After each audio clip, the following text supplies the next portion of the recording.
What is going on, everybody? Welcome back to the channel. Welcome back to Omar BYT. And welcome, ladies and gentlemen, to the fourth episode of Beyond the Pitch. And this time around, guys, we are getting out of the Premier League. We've kind of gotten into the Premier League. But remember, this is Beyond the Pitch. We don't just talk about Premier League. We talk about every league in the world. And I thought we should get out of the Premier League. Let's switch over to the Bundesliga, to the German league, and to one of the Barcelona's biggest ops, obviously. We got Bayern Munich view in the building. Big up, Liam, my guy. Big up, man. Big up. I want to say straight away to everyone watching this, we're late because of me. I apologize. And this is going to be a fun show, bro. So I apologize. Of course. Listen, man, and it's every single time, man. Listen, at the end of the day, listen, guys. If you guys are not subscribed, go subscribe to Bayern View, guys. I've already put the link to his channel already in the title, guys. You should be able to see it there. But yeah, this guy is actually one of my biggest, one of my closest friends, in this YouTube scene, guys. I'm always on his stream, sometimes always trolling him, and sometimes even when we lose, and which is very, very rare, he's always there trying to basically become a fraud. Him and the other guy who's already here. He's already here, guys. Pick up this guy as well. And yeah, man, listen, man, we're going to be talking about, obviously, this is Beyond the Picture. We're going to be talking about mainly our clubs, or mainly my guess's club, which is obviously Bayern Munich, if you guys didn't know. But yeah, man, listen, at the end of the day, guys, international break. What did you think of the international break, first of all, Liam?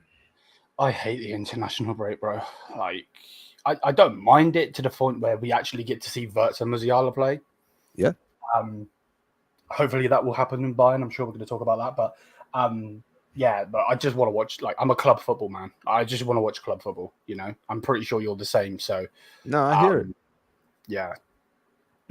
You know what? I'm gonna be very real, right? Obviously, look.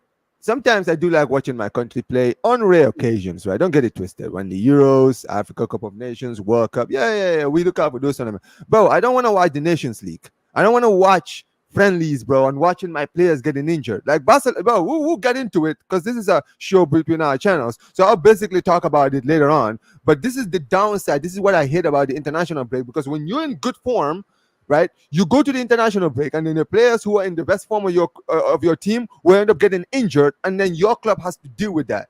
This is why I hate it. Bro, why can't we do the international breaks on one time of this, on just a certain time in the month, right? Where we just playing international games and just not doing in the middle of the season when clubs are trying to basically pattern up their team.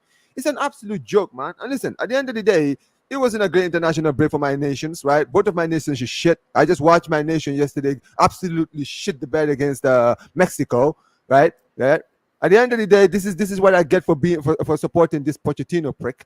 But yeah, man, at the end of the day, what can I say? I got nothing else to say, man. It's an absolute joke, right? And we got Yamal and Lewandowski who are potentially out.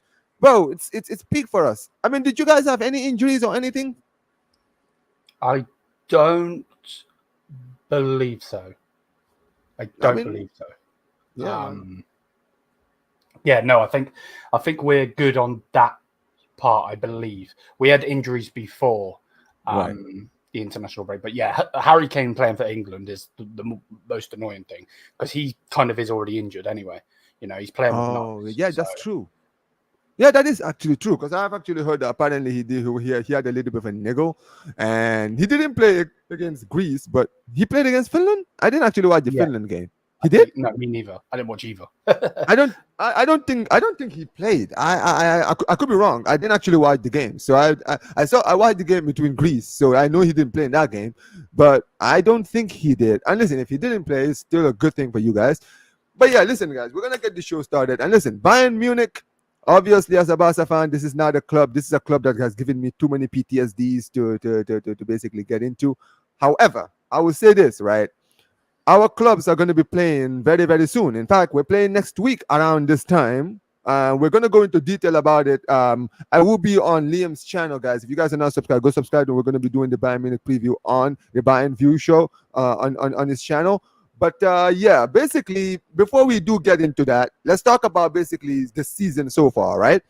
Obviously, this season, a lot of things have changed at Bayern Munich. You guys have a new manager.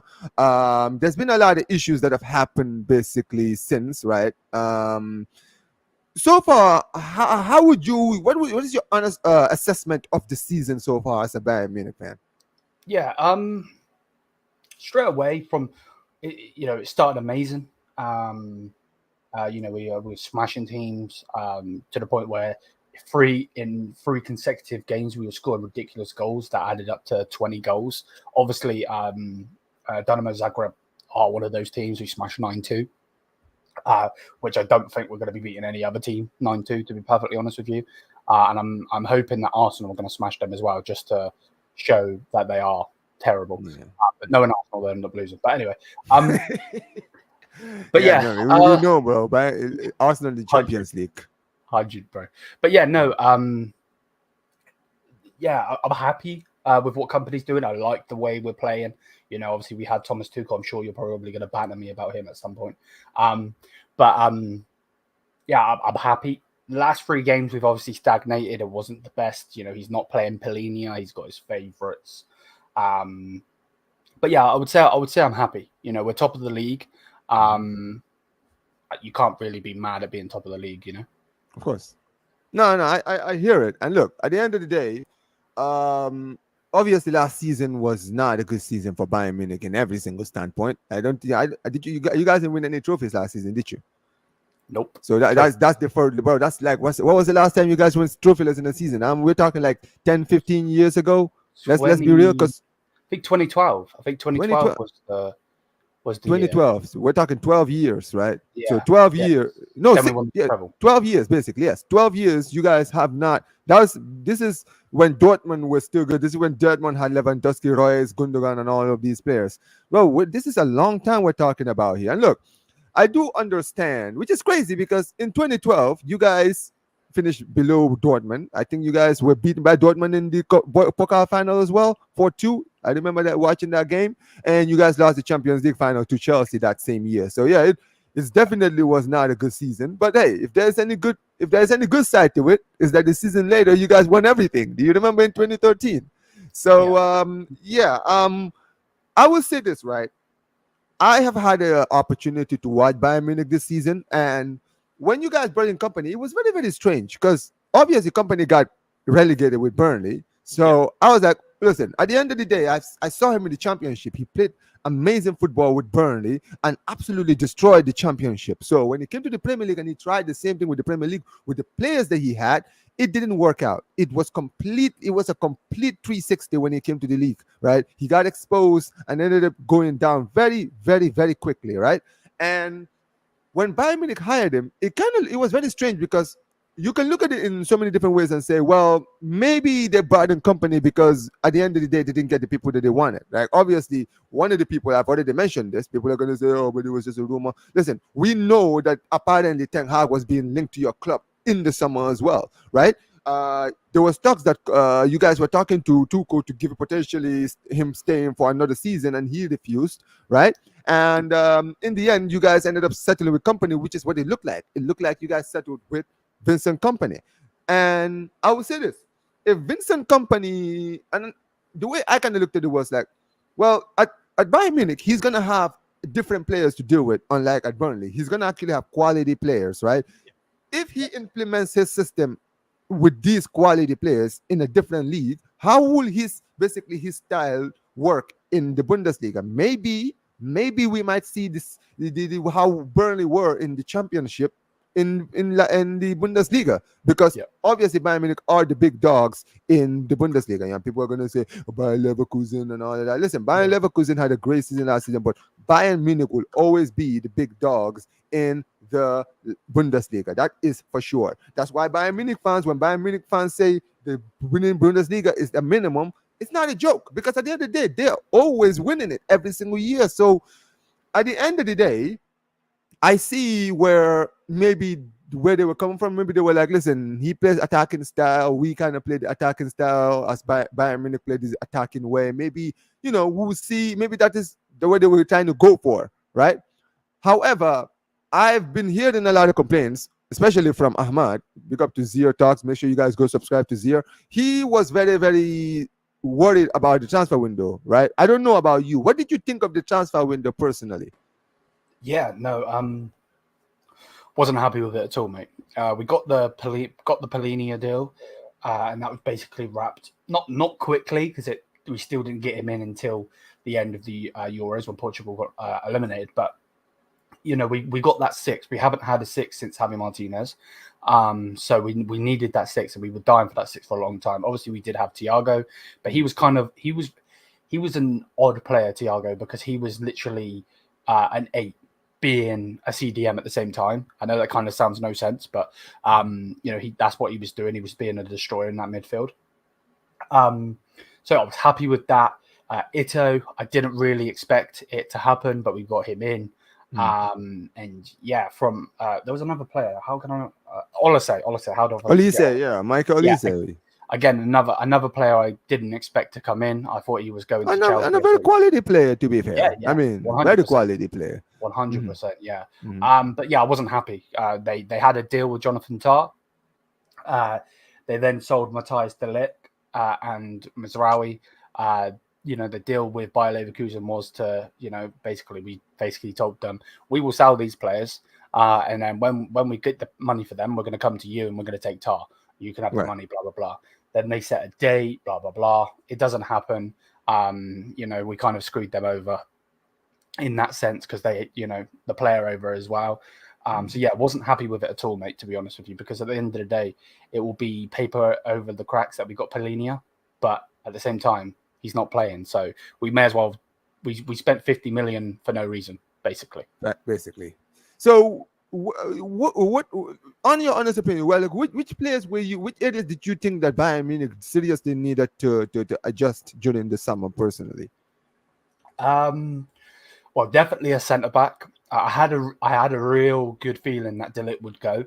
Everyone on the Bayern View community, as well as Zia Talks, was saying, "Nah, I don't see it happening.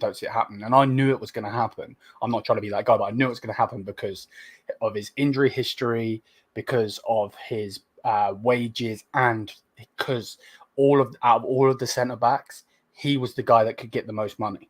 So it was a money exercise, basically, money making exercise. You get rid of 15 million off the wage bill, you get 50 odd million or whatever it is from a club. That's what we expected. Obviously, we didn't get that, and then you get an injury prone player. But when you sell a player, and you'll know this, when you sell a player, you need to replace them. You don't just sell a player. Basically, yeah. So definitely a centre back. I would have liked a backup striker, but. Yeah, and I wanted one of the three stooges to go as well, being Leroy Sané, Gnabry, and Coman. One of them needed to go, if not for all three of them. I think there was. I did say this on my channel during the transfer window. I did mention that apparently because we didn't get Nico Williams, there was talk that we might have been going for Kingsley Coman, but that kind of died out, and it looked like he might have been going to Al Hilal because Al Hilal were actually linked with him as well. But in the end, he's still at Bayern Munich. But I think that when I look at your team, Leroy Sané has basically been a bust. Are we now in agreement that his signing was a bust? Because at the end of the day, right, Serge Gnabry has fallen off probably since 2021, 2022, basically. Kingsley Coman, again, another one who injuries has basically completely messed his career up.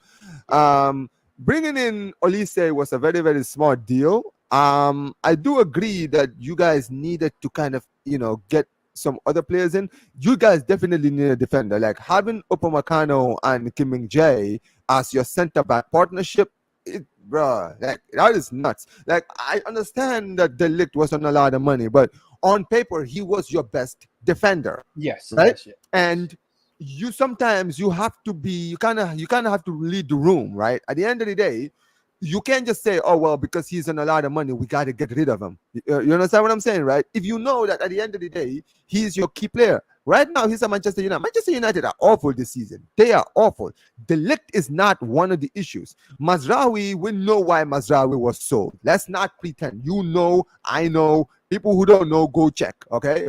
This is not a political channel. We're here to talk about football. But we know why he left. Yes. You understand what I'm saying, right? And look at him at Manchester United. He has been arguably by Manchester United's best player, right?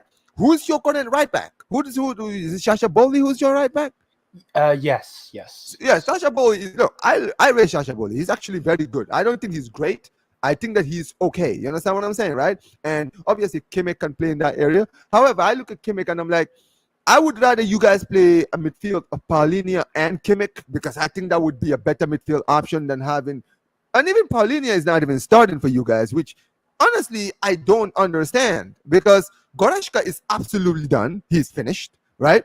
Pavlovic he's got potential, but he still needs time. You understand what I'm saying? Like he's a youngster, right? Yep. Kimmich, I don't know what's going on with Kimmich at Bayern Munich. Is he on his way out? Because every season it seems like he's getting closer and closer to potentially leaving, right? We've been hearing him being linked with us since last season. I've been hearing the links to Barcelona, right? The links have been getting stronger and stronger, and it seems like I don't know what the deal with that is. Maybe you can kind of enlighten us.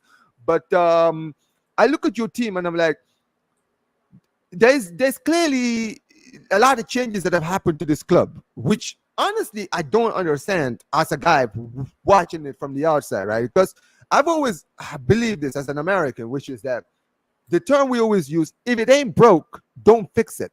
Like 100%. Bayern Munich have always had a way, their own way of doing things was different from every other team in Europe. Bayern Munich was never that team that was in the transfer window challenging Madrid, Barcelona, Manchester United, Manchester City for transfers. No, they had their plans. They already had the players before this transfer window started, where they were like, we're going to sign this guy, this guy, this guy, this guy, this guy. Positions, right? So they were like, okay, this is the player that we want. This is the player that we want for this position. This is the player that we want. And usually, what they usually do is, and this was what Bayern Munich was so amazing at, right, at their best, which is that they could see the talent in their league before every other team else in the world could, right? They would have noticed a Wirtz coming up before anyone saw Wirtz, because Wirtz was was in the league since 2019 when he was 16 years old. They would have seen the talent from since 2019 and said, you know what it is? We need to sign this kid in 2 years' time. I don't care if he's 18. Let's sign him and put it and keep him on loan and keep him on loan. You understand what I'm saying? But we are not going, because once he reaches the potential, he's going to be scary, right? Even if you look at when you guys signed Gnabry, Serge Gnabry was at Bremen doing his thing. And then what did you guys do? You signed him the following season and then literally took him on loan to Hoffenheim. Why? Because you could see that in 2 seasons, he would be a top player in the Bundesliga, and another team would have signed him. So you were like, listen, we'll sign him now, keep him on loan until he's good enough to get into the Bayern Munich team, and then by then we'll already have him in the team. You understand what I'm saying? Right? Mm-hmm. If you remember, and a lot of people use this excuse, which I don't understand. People are like, well, things are different now. People now see the like Bayern Munich have to deal with like other big clubs trying to sign players from the Bundesliga. I'm like, Bayern Munich have always had to deal with that for a long time. Like, let's be real. In the early 2010s, right? Mario Götze was the most talked about player, not just in Germany, in world football. I remember when this guy was being called the German Messi, and quite rightfully, because he was doing his thing at Dortmund at the time. Real Madrid were looking at him, Barca were looking at him, City were looking at him, Arsenal were looking at him. Every club were looking at him. Guess what? Bayern Munich didn't go around saying, yeah, we'll be linked with Götze. No, they just went in, triggered his buyout clause, and then boom, just like that. Because at the end of the day, that is how they always do things, right? They don't get into the whole let's go into a transfer race and all of this. If they go to inquire about a player, and if the player look like he's open to coming, they go and sign the player, just like that, right? But now things have changed. It's like you guys are trying so hard to be like other teams, big teams. It's like no. That is why you guys are where you are now. Because if you think about it, when you guys had Nagelsmann, you guys were going for every single trophy head on. Mm-hmm. Nothing looked like, everything looked fine from the outside. As a guy who was watching, I was like, I don't see the issue here. Everything looks fine. And then just like that, after the transfer international break, you just sacked him. Nobody knows why. I'm sure you will basically go into detail, but you just got rid of him, brought in Tuchel, and on his first game in the cup, he gets knocked out. And then he goes to the Champions League against City, he gets knocked out. And then in the league, he was so poor that Dortmund had to literally bottle the league on the final day. And let us not kid ourselves. They bottled it. All they needed to do was win at home against Cologne. Cologne, ladies and gentlemen, not Leipzig, not Bayer Leverkusen, no. FC Cologne. That's the team that they needed to beat at home, and the league would be theirs. And guess what happened? They drew at home. That's Bayern Duzel right there. You know, we all know you know what Bayern Duzel is. As a Bayern Munich fan, there's a term in Germany which they call Bayern Duzel, Bayern luck. That is literally the best analogy of Bayern Duzel right there. You understand what I'm saying? Yep. But that is how he won his only league title, and then the following season he won zero.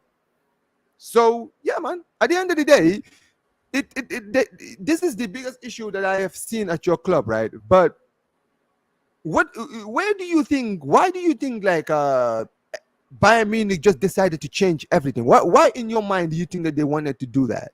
As a I really, really can't put my finger on why and when and so on. But from my opinion, I feel like when we brought in Slamovinovic and we brought in Oliver Kahn, stuff started to turn then, you know. We've seen in the past with Tony Cruz obviously leaving because we didn't give him the money. So we had a problem with Alaba. He wanted a certain amount of money. He left on a free. Obviously went to Real Madrid and won the Champions League with them. So yeah, it seems to be a problem, especially with those two. Like I can't say that their stay was one of the worst things because they brought in Jamal Musiala. You know, they brought in a superstar. So you can't always go against that. But at the same time, you know, you have a brilliant manager, which you paid for, by the way. Don't get it twisted. Julian Nagelsmann didn't come in like a normal manager does. Cool. Yeah, sign the contract, so on. We spent 25 million euros to get him out of his contract at Leipzig. For then us to not back him. We brought Sadio Mane in and tried to play him at striker. When has Mane ever played at striker? Dude, he's never played as a striker. Exactly. And then we tried so hard to get Erling Haaland, not in the background like you would normally see it, literally in the public eye. So Lewandowski's like, nah, man, I'm dipping. Obviously goes to you guys. I don't generally like Lewandowski. I appreciate what he's done for the club 1000%. You can't not. But I don't like the way he left. But me and you have already spoke about this. You know, we understand why. You know, and I do agree with what you said, which is, you know, if you're gonna mess around with me, I'm not giving you another year. You know what I mean? I'm dipping now. So I get it. I get it 100. Yeah. Mm-hmm. But yeah, and then Julian Nagelsmann is on holiday on a skiing trip with his missus, his girlfriend at the time, I believe. I don't think it's his wife. Who is a media member. So he was known as a rat, by the way. No one likes to talk about this, but they said that he was the rat leaking things, by the way. And it wasn't him. Wow. It wasn't him leaking it. Not at all.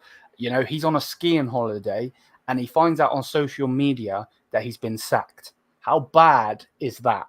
You find out on not you pick up the phone, oh, hello, or it's a text or something like that. No, he finds out on social media that the minute they sacked him, they brought Thomas Tuchel in, and I was fuming, absolutely fuming. So it seems like we're back on track. And now, obviously, the last 5 years, we've got this trust the process BS going around the football world. I feel like Bayern are going to try and do that with company. But hey, man. Yeah, that. Sorry for the dialogue, but yeah. But this is the thing. When it comes to trust the process, like the only thing I would agree if they're gonna do the trust the process thing is if you're saying let's trust the process when it comes to the Champions League. Because if it's the league, there's no trust the process when it comes to the league. I'm sorry, even this Bayern Munich team, as much as you can say whatever you want to say about this Bayern Munich team is still one of the best teams in the league. I'm sorry, on paper they still got the best team in the league. I don't care. People are gonna say, "Oh, but Bayern Leverkusen have a lot of good players." This and this and this. Yeah, they do. They do. But look at Bayern Leverkusen this season. They are not the Bayern Leverkusen of last season. They are not. Okay, they are vulnerable. We've seen them, like, bro, they've been leaking goals every single game that I've been watching them this season. Yeah, you talk about your defense being bad. Their defense is bad too. You understand what I'm saying? They're not the same team as they were last season. Xabi Alonso is not the same. He's still a top manager. Don't get it twisted. But he's not the same guy. He's not doing the same things he did last season. You understand what I'm saying? And even despite all of that, I believe that even with the players that you guys have, you should still win the league. So the whole trust the process thing, fine. We'll trust the process when it comes to the Champions League. But even that is limited. But in the Bundesliga, we are not trusting any process. We want to, if if we're gonna lose the league, we want to make sure you take the league title challenge all the way to the last day.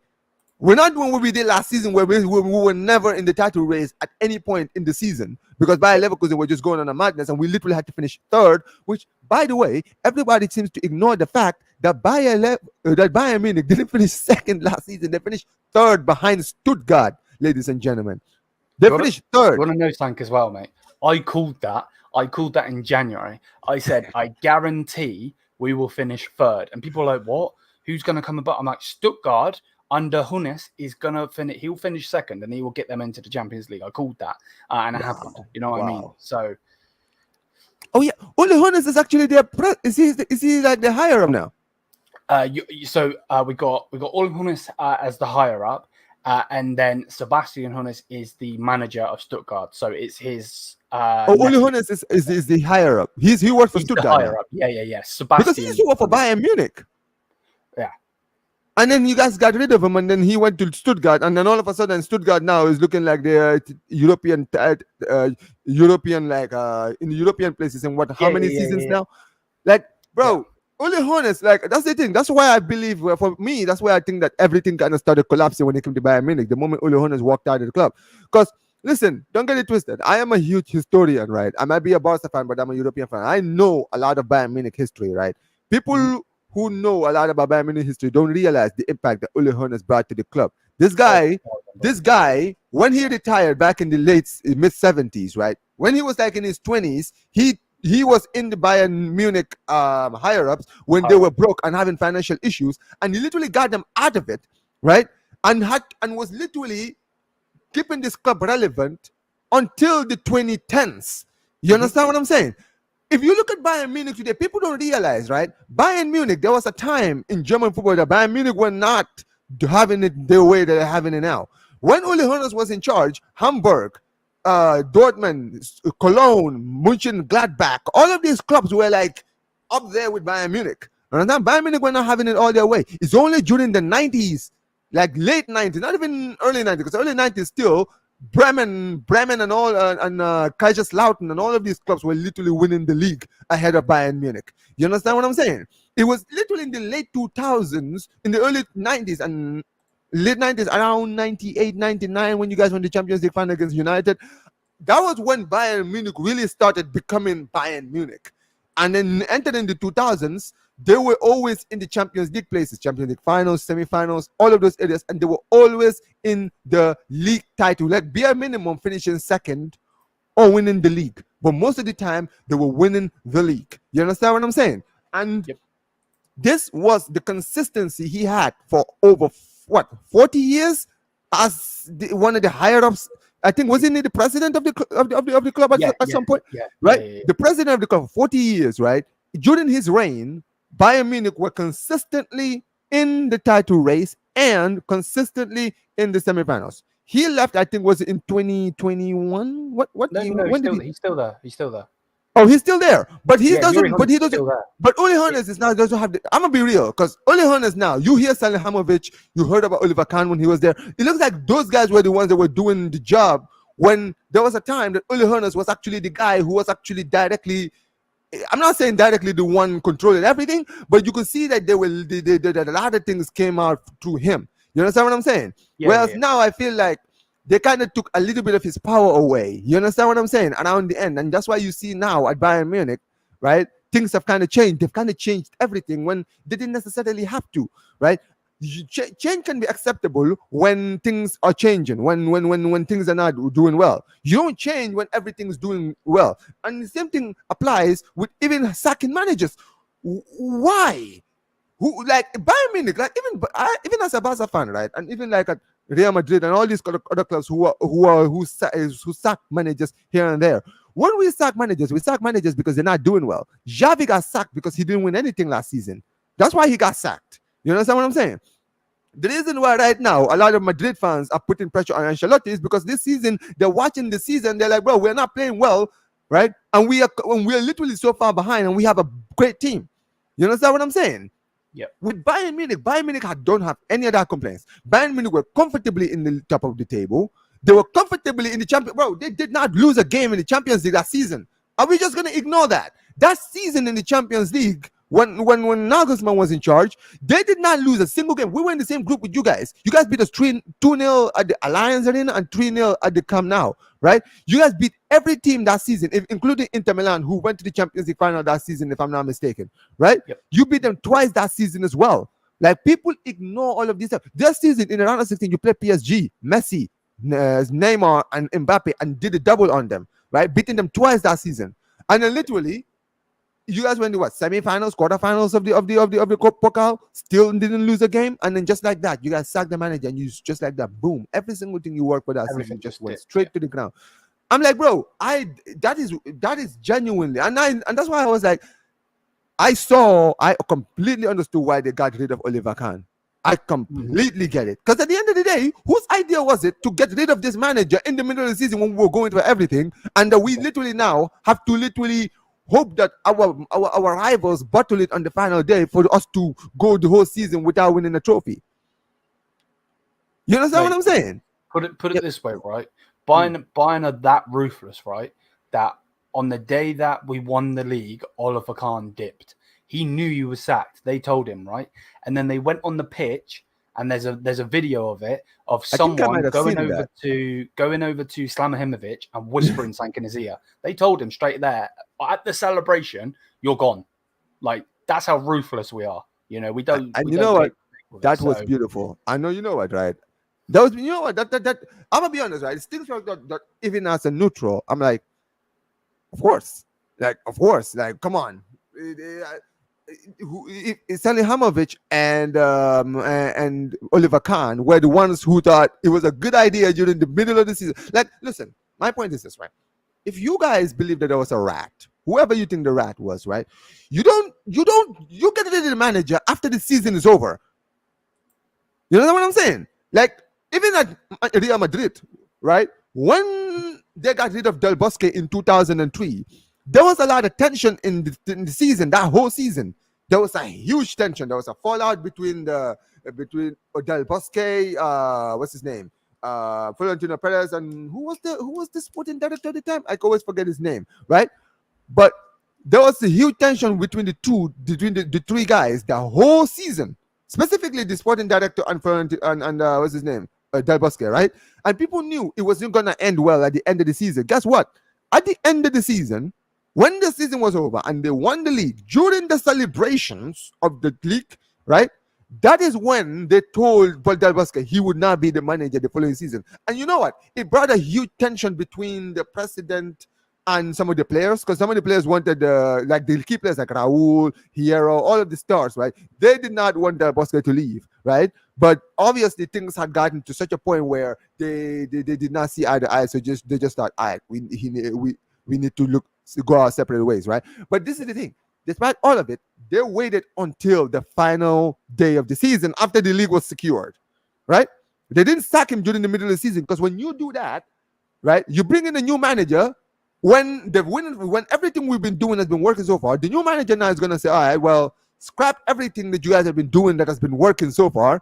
We're going to try this thing now because I'm the new manager. This is what we're going to do. Like, you don't do that.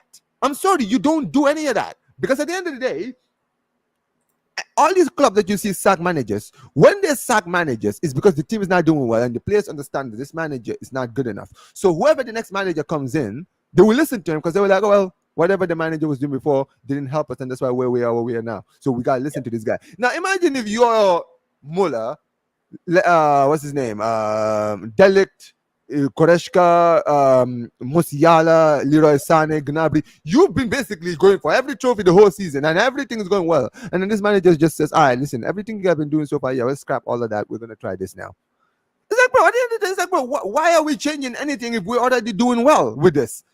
So when you do that, and that's the thing, though, isn't it? It's not like, you're 100% right. It's not like they've just gone, oh yeah, we're going to get rid of a manager that likes to progress and go for goals and do this and do that, and we're going to bring in, let's just say Flick, for instance, or company now. We're going to attack. We're going to attack still. Don't worry. No, they brought in a manager that is known for being defensive. You know what I mean? The reason he's brought in now for England is because he's a cup manager. I was just about to say that. Yeah. He is not even. Yeah, Never go on, have go been. ahead. Keep going, keep going. No. I was just gonna say we're not a cup team. We never have been. You know what I mean? We do try our best to get to the final in the Champions League. We have been knocked out, so on and so forth. But Mm. like, still, we're not a cup team. We never have been. We are a league team. We've won 11 out of 11. I mean, in the last 11 years, other than obviously this year just gone because of Leverkusen, but we won 11 in a row. Like, nobody else has done that. And then you bring Nah, in a cup manager. Like, what? that's the thing. Like, you can tell like these people did not put any kind of like plan into this, because obviously the only reason they got in Tuchel is because at the time, let's be honest, Tuchel was still a wanted manager. He just Mm. left Chelsea. And Yeah, he'd just been doing well at Chelsea. So everybody was like looking at, so there was a lot of clubs that were looking at Tuchel as their alternative. Yeah. So the fact that Bayern Munich just like that sacked the manager and then brought in this guy was like, at the end of the day, we all know why you do that. Because at I the end of the think, day, you didn't want him to go to another club. But that yeah, doesn't make any sense, because the manager that you have now is not doing anything wrong. Like, literally. do your investigations, Yeah. find out who's the rat. If it's his wife, you go and tell the manager, listen, we know that we believe that your wife is the one that's been sending all these leaks. And if that brings tension between you and the manager, then at least the fans will understand that, okay, the manager backed his wife because the club believed that his Yeah. wife was the one leaking information to the press. You know what I'm saying? So even if people would say, well, it was a harsh sacking, people would understand it. Yeah. People would say, well, we know that they Exactly. didn't see eye to eye. 100. And on that as well, like, it was funny because, I don't even want to say it out loud, to be honest. Please go ahead, man. It's Let's hear stupid when you say it. But he was linked to Real Madrid, Tuchel, right? But they weren't going to sack the manager. So the next club he was going in for, before we sacked our manager to get him, and we had a desperate move and stupid move and everything. History is history. But Tottenham Hotspur. He was going to Tottenham Hotspur. He had talked with them the following day, that was put out in the media, and Bayern just snapped him up like that. Tottenham. Tottenham manager, bro. Tottenham, yeah? The ones that have got a golden chicken on the top of their stadium. We're come on, man. They don't even touch the Champions League. They were lucky to even get to the final. When they got to the final, they bottled it against Liverpool. So, like, it's so dumb. And then on Uli Nagelsmann, which you said just a minute ago, like, it was funny as well because they eventually obviously got rid of him, and then the leaks were still going out. So it's like, oh, right, okay, so you kind of just got rid of him because of this and that reason, blah, blah, blah. You think he's the guy that's ratting, blah, blah, blah. Things coming out in the media. No. Things were still going out in the media. So it's like, yeah, you got the wrong one, didn't you, dum-dum, basically. So yeah, you completely bossed up our whole season because you just assumed that the manager or his wife was the one that was behind everything. You basically did everything that you did based on assumption. We just assumed that it was him because his wife does work as a journalist. So yeah, it looked like he is the perfect, like, bro.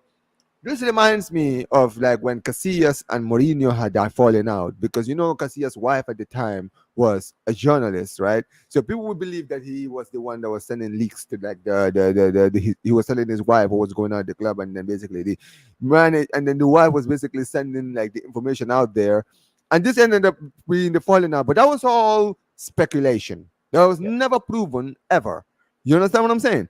And sometimes it's things like this when you assume this kind of assumptions, especially when you're in the league season, it doesn't work. Are you telling me that it is more important to keep the secrets? What's like, seriously? I want to know what secrets is the club so worried about that the media is going to find out that they're kind of messing up the whole season just to sack this manager just because of that?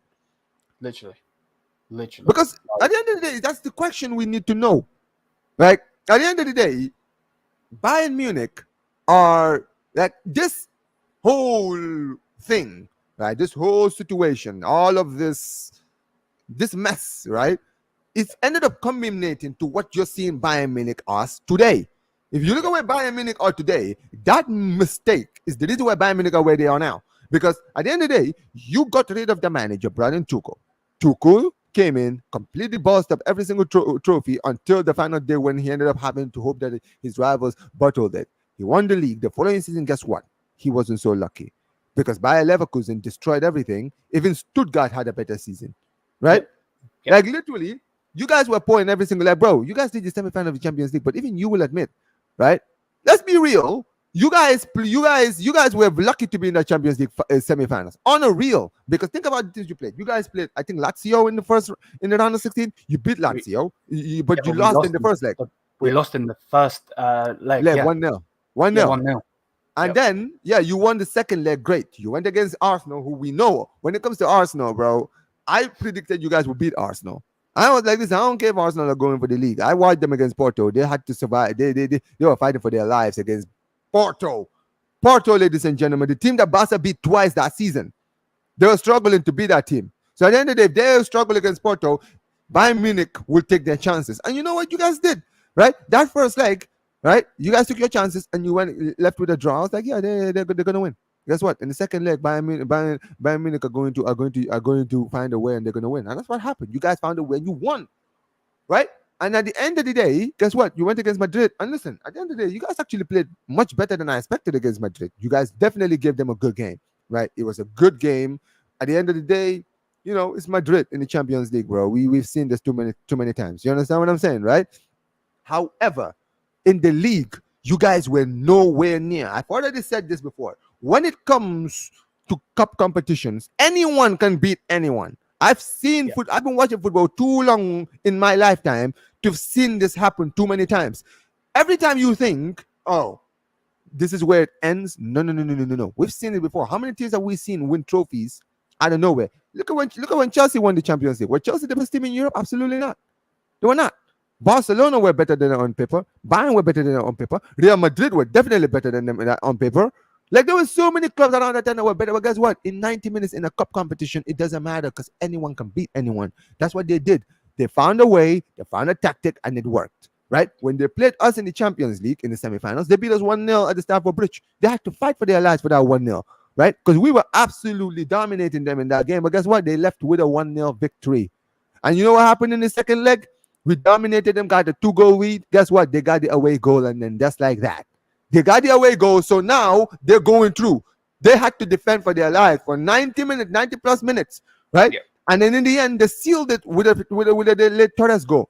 Reached the Champions League final at the Alliance Arena against Bayern Munich, right? Absolutely got destroyed the whole game. The match was being played on one side of the pitch. Bayern Munich were dominating. Bayern Munich got the goal in the 84th minute. Guess what? It looked like Bayern Munich were going to win the Champions League. In the end, what happens? Drogba, first shot on target, scores the equalizer. Just like that. And then the defender for their lives went to penalty shootout, and guess what? Chelsea won. That's how it happens. It's a cup competition. All that matters is what you do in 90 minutes. You understand what I'm saying? You don't have that kind of luck in the league. All right? Yes, you can do that in 1 game, 2 games, 3 games, 4 games, 5 games, 6 games. Eventually, clubs are going to start to realize, wait a minute, see how these guys play? This is how they basically do. This is all we got to do to basically break them down. And then once that happens, you're fucked. You're done. Everyone now has figured out how to beat you. So now it's over because you in Bundesliga is what, 34 games? Yeah, 34 games in the season, right? So at the end of the day, eventually teams will figure you out. And once that happens, then that's it. It's over. Finito. You understand what I'm saying? And that's the thing. That season, you guys started well, but guess what? Eventually, clubs started to figure out that, okay, this is how you actually beat Tuchel in the league. You guys were over. Everybody beat you that season. I think Bochum beat you that season. That season as well. I saw Bochum beat you. I saw Stuttgart beat you. I definitely saw Bayer Leverkusen destroy you at the Bay Arena. Yeah. Right? I saw every team beat you last season. Like, bro, watching Bayern Munich last season was so weird. It was so weird because I was like, bro, I have never seen this club be this vulnerable in a long time. I've never got like obviously I got into watching Bayern Munich because of Iron Robben. And Iron Robben, what a player. So I watched the final. I didn't watch all of it. I watched the penalties. And then the season after, I didn't watch them in the league, but I watched them in the Champions League because we had that channel. And I was watching them, obviously dominating and so on and so forth. But since then, I've never been so angry. Like obviously we've had, I can't think of his name now. What is that manager that was a fraud for us? Which one? Which year? I'll probably know. So we had Ancelotti. It wasn't him. We had Pep. Oh, what's his name? Niko Kovac. Kovac, yeah, like even in that season, he was terrible. Oh But yeah, even he in that lost 5-1 season, to Frankfurt. I remember that game. You know about the game that got him sacked, bro? Mhm. Yeah. But yeah, Tuchel made me lose my head, mate. And now I got to put up with him in England. And when we go over to the heavyweight show later, I'm sure Mhm. that's all they're going to talk about, bro. I mean, look, I'll say this. I'll say this though. Yeah, Well, we just mentioned it when it comes to cup competitions. yeah, Tuchel is where is in his natural habitat. I think that the football is not going to be good. Don't ever get it twisted. The football is going to be awful to watch. But you know what you can at least guarantee when you're watching England is that at least England might be able to get it to the line at the end of at the end of it. Right? It's not going to be great. You guys are going to get to games where you're going to get absolutely dominated, absolutely destroyed. But guess what? He will find a way. He will find a way to figure it out because it's cup competitions, and all you got to do is just play what 5-6 games in the entire season, right? In the entire cup, like in the World Cup. I mean, to be fair, this World Cup is good. The World Cup is going to be there's going to be a lot of games in the World Cup. However, it's a cup competition, like I mentioned, right? Things will improve, and because of that, I kind of look at it and I'm like, well, it's not going to be great, but I think that for England, he might be what England need. You understand what I'm saying? Right? However, despite all of that, despite everything I've just said, right? When you look at Bayern Munich in general, right? Right? Bayern Munich, like I said, they've always had a system, but at the end of the day, you guys have tried different stuff few Mhm. times, right? Even like the Niko Kovac thing. Niko Kovac was at Frankfurt, I think, when you guys hired him. Wasn't he Frankfurt manager? Which club was he managing before he came to Bayern? Because he was in the Bundesliga team, which was doing well at the time, Yeah. and you guys ended up hiring him in 2017 or 2018. Was it 2018? I think you guys hired him in 2018. Let me No, look. yeah, you guys hired him in 20 because remember it was 2017 and Charlotte was the manager. He got sacked and then you brought in back Jupp Heynckes, right? Yeah. And So then Jupp he, Heynckes took over at the interim until the yeah, end of the season, and then mhm. that's when Niko Kovac took over. I think Niko Kovac was the Frankfurt manager, yeah, Yeah, right? he was. Yeah, he was. And yeah, and he was doing well with Frankfurt. So it was I see where the idea was coming from, right? So even if he wasn't a great manager, you can kind of look at it and say, well, I see what he was going for. He was a good manager. He was highly rated at the time. So Yeah. I can see what he was doing. So at the end of the day, it didn't work out great, right? But now when I look at it, the Tuchel one is completely different. The Tuchel one is like we only had him so that another club doesn't get him before we do. That's kind of how I looked at you guys getting Tuchel. You Mhm. understand what I'm saying? It Yeah. makes no sense. It makes no sense when you really deep it, right? Because there's too many issues when you look at this. When you look at like at Bayern Munich right now, right? And look, even with despite everything I'm saying, Bayern Munich are not really far gone. There's still time to still build them. They're not completely in the mud. Let's be real, right? You guys still have a good striker. Musiala is an amazing talent, right?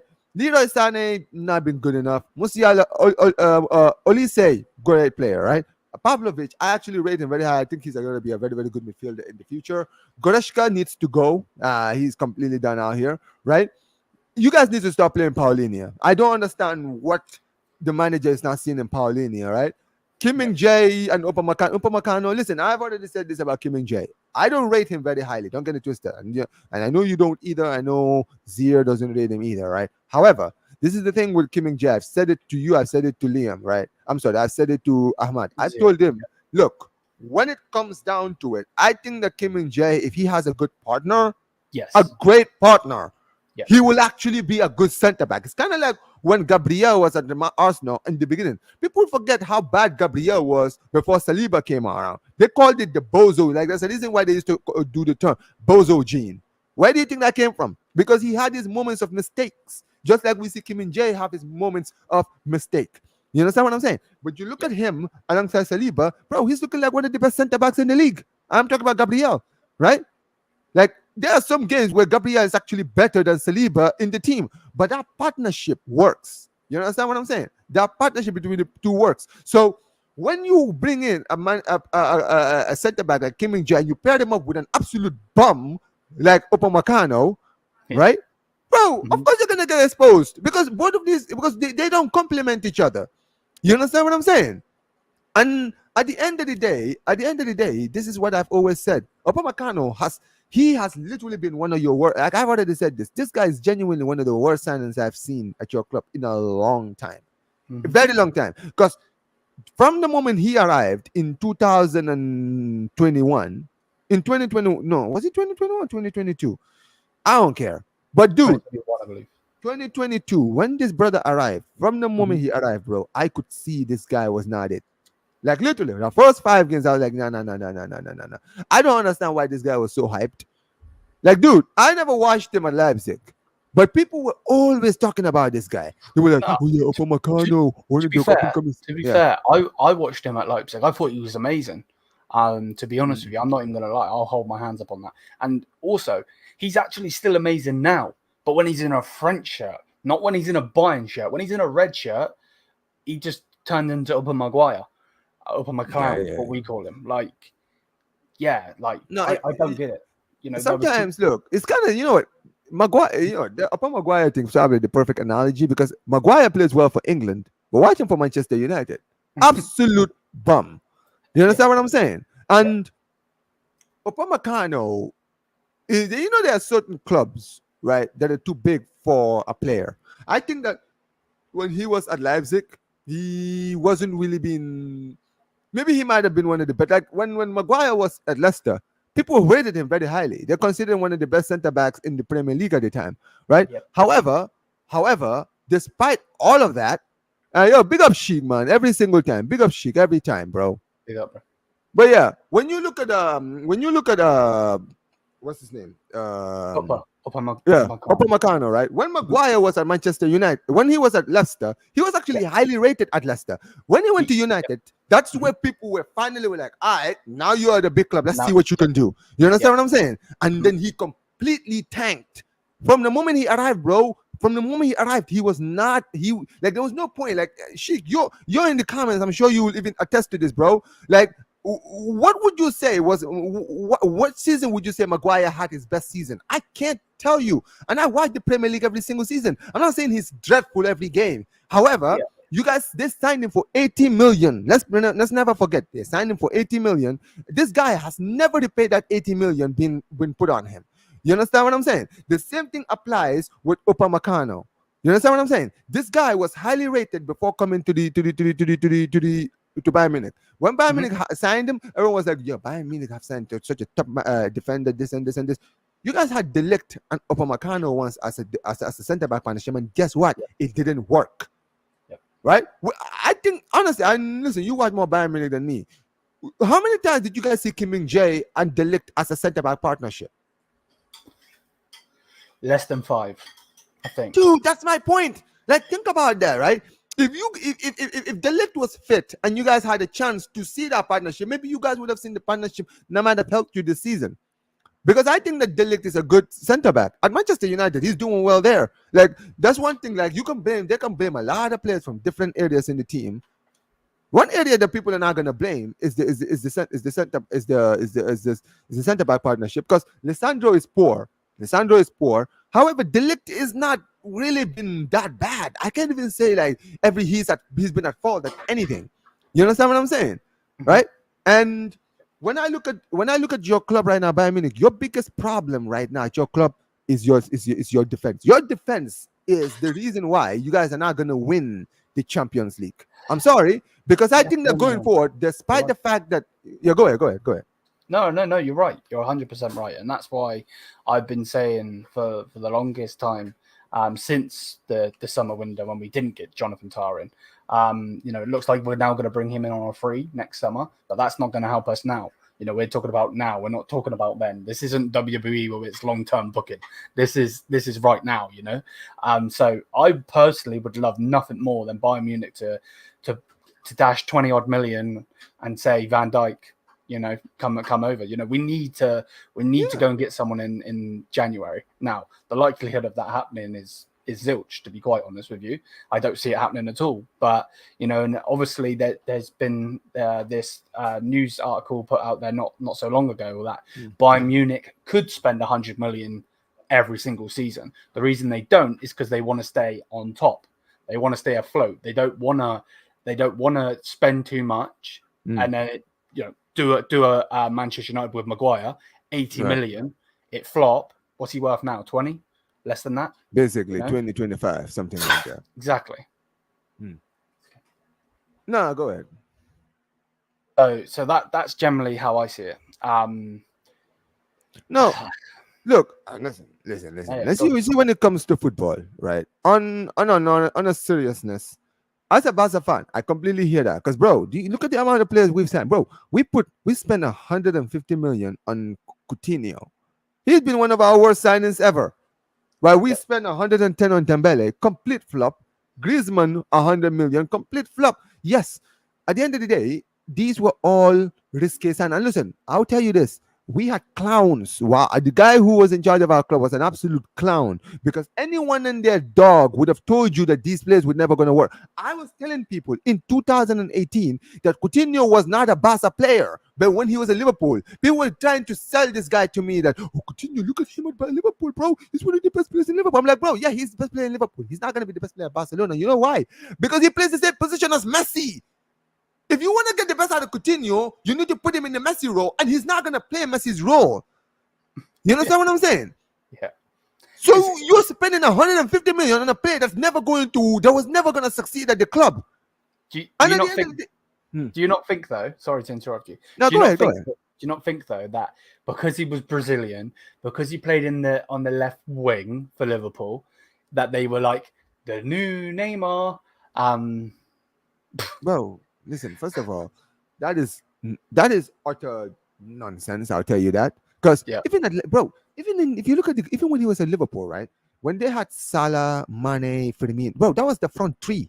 Coutinho was playing. Yeah, they might have said, "Oh, he played out in the way." Bro, watch him play for Liverpool. He wasn't playing out wide. He was in the middle.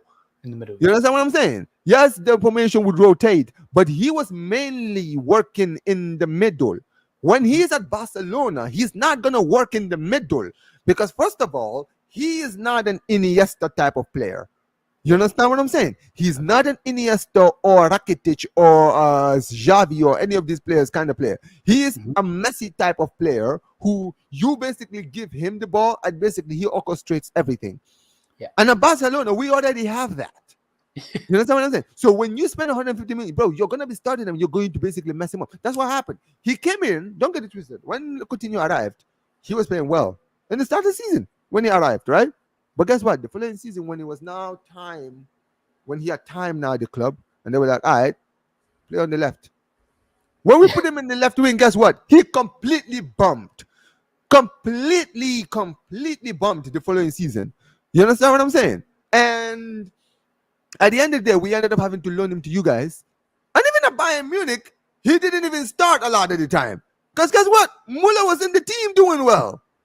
Yeah.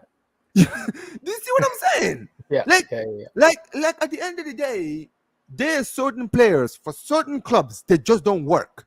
And that's what people never try to listen to. Even the Griezmann thing, I was telling people, I was like, bro, Griezmann is, first of all, where is Griezmann going to play? Exactly. Griezmann is a second striker and a right winger. You know who else plays in those positions for Barcelona? Lionel Messi. Yeah. So now what? So guess what? When they tried to do the Messi, Suarez, and Griezmann thing, guess what? Griezmann was the odd one out in that front three. Because Messi and Suarez were having a good season. I know we ended up getting destroyed by you guys in the Champions League that season. But stats-wise, both players were actually having a great season. Like Suarez was the one that took the bullet, but he was doing well. Shout out Godfrey, man. Right? He was having an amazing season. But guess what? Antoine Griezmann, yes, he might have scored a few goals, but dude, he was limited because he was playing in the left. He wasn't a left winger. You understand what I'm saying? And then even after Suarez left, he still couldn't find his place in the team. That's why he ended up leaving that season because, dude, and at the end of the day, when we're talking about two players, we spent over 350 million British euros. 300 bro, that's mad. And people are wondering why we are so broke. This is why when people tell me, like, bro, at the end of the day, people complain about their owners. Listen, I can complain about my president. Nobody's gonna hear it. And everyone cannot tell me nothing. Because guess what? Your clubs did not spend 350 million on 3 players only. Yeah. And that's only the only players I mentioned. I haven't even mentioned the other players that flop, like Malcolm and all those players, where we spent 40 million on those players. Yep. Right? But at the end of the day, that's why Barcelona are where they are now. And look, I completely get that. Bayern Munich are kind of looking out for themselves in the future. However, nobody is sitting here telling you to spend 100 million every season. There is certain times in your club where you're like, we're in a transitional phase. We need to sign players in certain areas, right? Yeah. You see, back in the early 2000s, right? 30 million was a lot of money. Yep. 30 million was a lot of money. You guys spent 30 million to sign Iron Robin. 30 million today is about 70 to 80 million. People don't realize that, because back then the transfer record was 90 million. Cristiano Ronaldo in 2009. Funny enough, the same season you guys signed him. So even I'm not even going to use that as an example. Before the Ronaldo, it was Luis Figo who was the record signing. And you know how much they signed him for? 70 million. You guys spent 30 million on what's his name? Robin, right? Yep. So if we're doing the math, what is the breakout? How much is the record right at 222 million, right? On paper, if we're scaling it, you guys practically spent around 80 to 90 million on the. You spend basically 80 to 90 million on Iron Robin. If we're hyper putting it on paper, on a real, because 30 million, 70 million. That was the record. You guys spending 30 million, right? You guys spent 27 million on Frank Ribery. If we're putting that on today's market, that's around what, 60, 65, 70 million on one player. You understand what I'm saying? And at the time, this is the money that you guys were spending on these players. Right? Inflation. If we're inflating it, this is how much these players would be worth. Like players like that, if you guys bought them today. So this idea that we cannot spend around 100, bro. You were kind of spending an equivalent of that 10, 15 years ago. And guess what? Like, that's why you got... Go ahead. No, I was just gonna say, like, you're 100% right with the inflation and everything. I get it. But like, we're not, us Bayern fans, me speaking as a Bayern fan, I'm sure Zia can attest to this, and any other Bayern fans that watch this, we're not expecting 100 million every single season. I've just loaded up a picture, right? The Champions League season we won in the COVID season, where we won the sextuple, right? Literally, I could see all of the players. We bought Alphonso Davies in for 14 million euros, Neuer 30 million. We bought in Alaba for 150k. Obviously, Thomas Muller was free because he come in through the academy. Yeah, from the academy, yeah. We got Lewandowski and Goretzka free, one from Schalke, one from Dortmund. We spent 13 million on Boateng, 25 million from Barcelona on Thiago. Yeah. 8 million for Gnabry, 8.5 million for Kimmich, and 21 million for Kingsley Coman. You know what I mean? Like, see, you don't need. That's a whole team. You don't need to spend 100 million on one player. And that's the funny thing. Like, bro, you literally just. Yeah, I'm glad you brought that point up. People don't even realize, bro. You're talking about 80 million, bro. Nobody's asking you to spend 80 million on players. Yeah. Like, sometimes it's good to have good scouts, man. Like, at the end of the day, having the right scouts actually helps you. Why? Like, how did you discover players like Kimmich? Kimmich was in the second division at the time when you guys signed him. When you signed him, he was in the second division. How did you guys know, okay, this guy was going to be one of the best players one day for the German team? Right? How did you guys discover play? Like, bro, you just talk about Jonathan Tah coming on a free. That's actually a good deal for free on a free transfer. Because guess what? If it doesn't work, you can say, well, we didn't spend any money on him. Free transfer. You understand what I'm saying? And at the end of the day, right? There's some players right now who I look at, even in the market right now. You can even look at your league right now, right? When you look at your league right now, I know Verts is going to be expensive, fine. But I look at your team, I'm like, well, listen, even if you guys sign Verts, right? Verts kind of plays in the Musiala role. Unless Musiala is leaving, right? Signing Verts for 150, maybe that might be risque.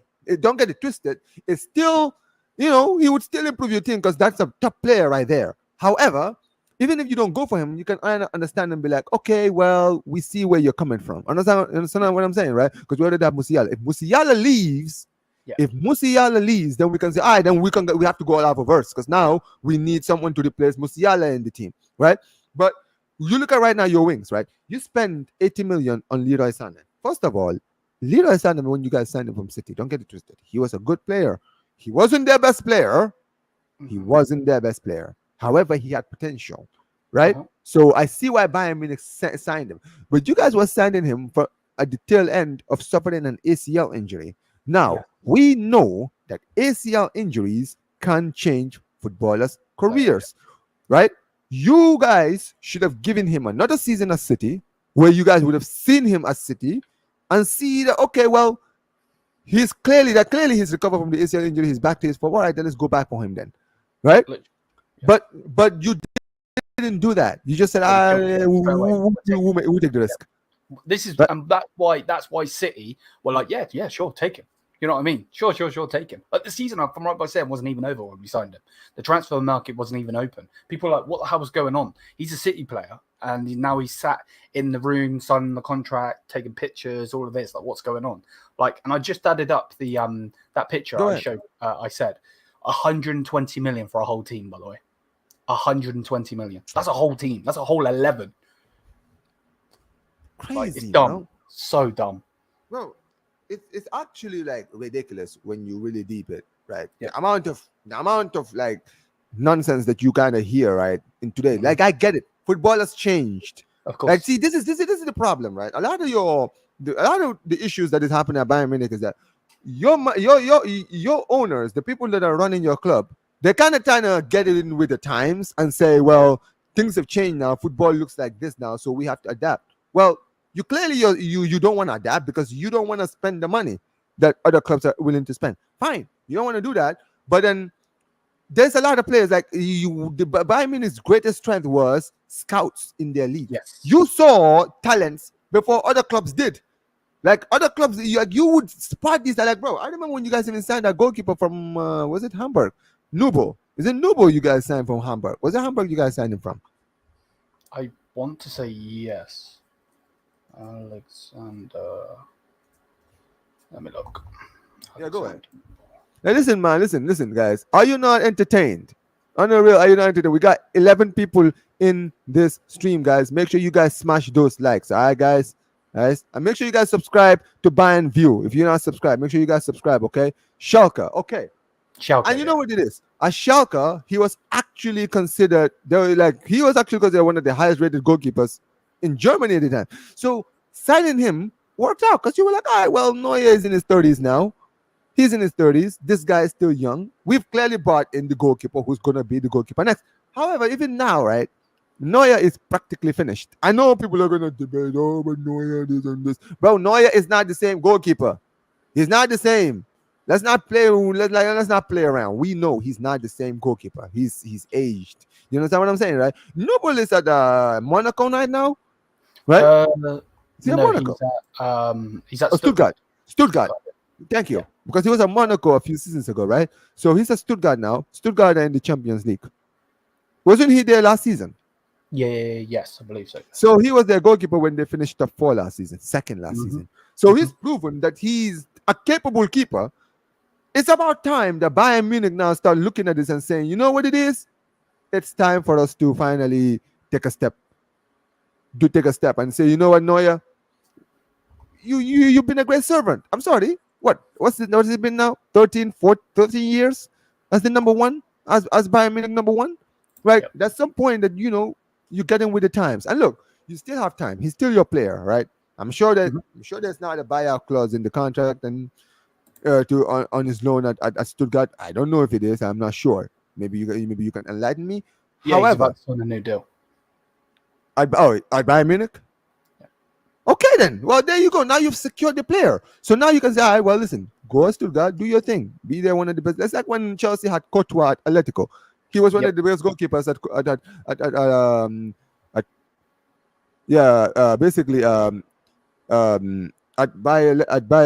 Bayern. I'm sorry. Bro, my train of thought. Basically, I was saying Courtois was a Chelsea player. He went to Atletico, proved that he was one of the best goalkeepers in La Liga. So then, guess what? Czech was the goalkeeper for so many years. Guess what? They finally said to Czech, listen, man. They pushed him out. Yeah, step aside. And Neuer, if he's going to be real, cannot really complain. He can say, you know what it is what it is. It's kind of football. You understand what I'm saying, right? We just have to get in with the times. I did my time. I've had 14 years. I've won everything in here. I can just be either stay here or you can leave. You can go and retire somewhere else, or you can just flat out retire, bro. You're 39. On a real, you're 39. You can just like this could be your last season. Next season you're gonna be 40. Like you've literally you can just retire at the top, just like that, right? And that's what I think would make sense, right? Because if he retires this season, he's 40 years old, he's standing at the top. Nuba can just come in, boom, number one right away. You already got your number one for next season sorted out already, right? I'm looking at this areas, right? Like there's a lot of good center backs in the Bundesliga, right? You guys can go out like Jonathan Tah is one, right? I think Schlotterbeck, people may not rate him very highly. I think you don't rate Schlotterbeck that well. No. I mean, listen, Schlotterbeck is okay. He's not bad as Upamecano bad, right? No. However, I just think he took that big jump too fast. I think he should have stayed where he was, personally. I mean, I mean, at Dortmund, would you even say that's a big step? Because at the end of the day, Dortmund have been good at building up this talent. So you can kind of see why he did go to Dortmund. Yeah, okay, yeah, fair point. You understand what I'm saying? Because, yeah, by Freiburg to Dortmund, you can say, well, listen, that's a big step for his career because Dortmund have had a history of doing what they stand. Like right now, if you look at Bayern, the latest talent to come out of there is what's his name? The Englishman. Is it Gittins? Is it Gittins? How do you pronounce his name? Oh yeah. Is it Dutch or English? I think he might be English because so he was from the Manchester City Academy. He's a player that's potentially going to sign in the Premier League, right? That's another player that you guys can look at and say, you know what it is. Let's give him another. If he is in the Bundesliga next season, let's see if he actually does well. Like this is my point, right? Why is it that as Bayern Munich, you guys didn't gamble on trying to get Sancho? Because if you really deep it, do you realize if you guys got Sancho at your club, the production he would bring, because he's already played in the Bundesliga. Yep. Like this is my point. It's things like this that when you guys don't actually like go out of your way to look at it and say, well, okay, he wants to leave. He's already learned the league. We can just go in, sign him. He's gonna come to a bigger club, and you know what the difference is? He's actually gonna win with us. I literally called it, bro. I called it. I said, bring him over. I know he probably won't come because he obviously made his name at Dortmund, but try. Yeah, so did Lewandowski and Götze, bro. Oh no, 100%. But like the way I saw it was maybe he wouldn't come because of Dortmund, but at the same time, like when you go to Dortmund, you then become their talisman, their main guy. You ain't never gonna be the main guy coming in unless you're Messi, Ronaldo, so on. You're not going to be the main guy coming in the Bayern. I mean, but it depends though, because let's be honest. Let's be honest. I'm not saying he's going to be the star. However, let's just analyze it for 1 second, right? When you guys brought in Ian Robben from Real Madrid, bro, he wasn't wanted at Madrid. They just signed Cristiano. They were trying to get rid of him. You understand what I'm saying? So you guys bringing in Robben, he came in and he literally stamped at his authority at the team right away.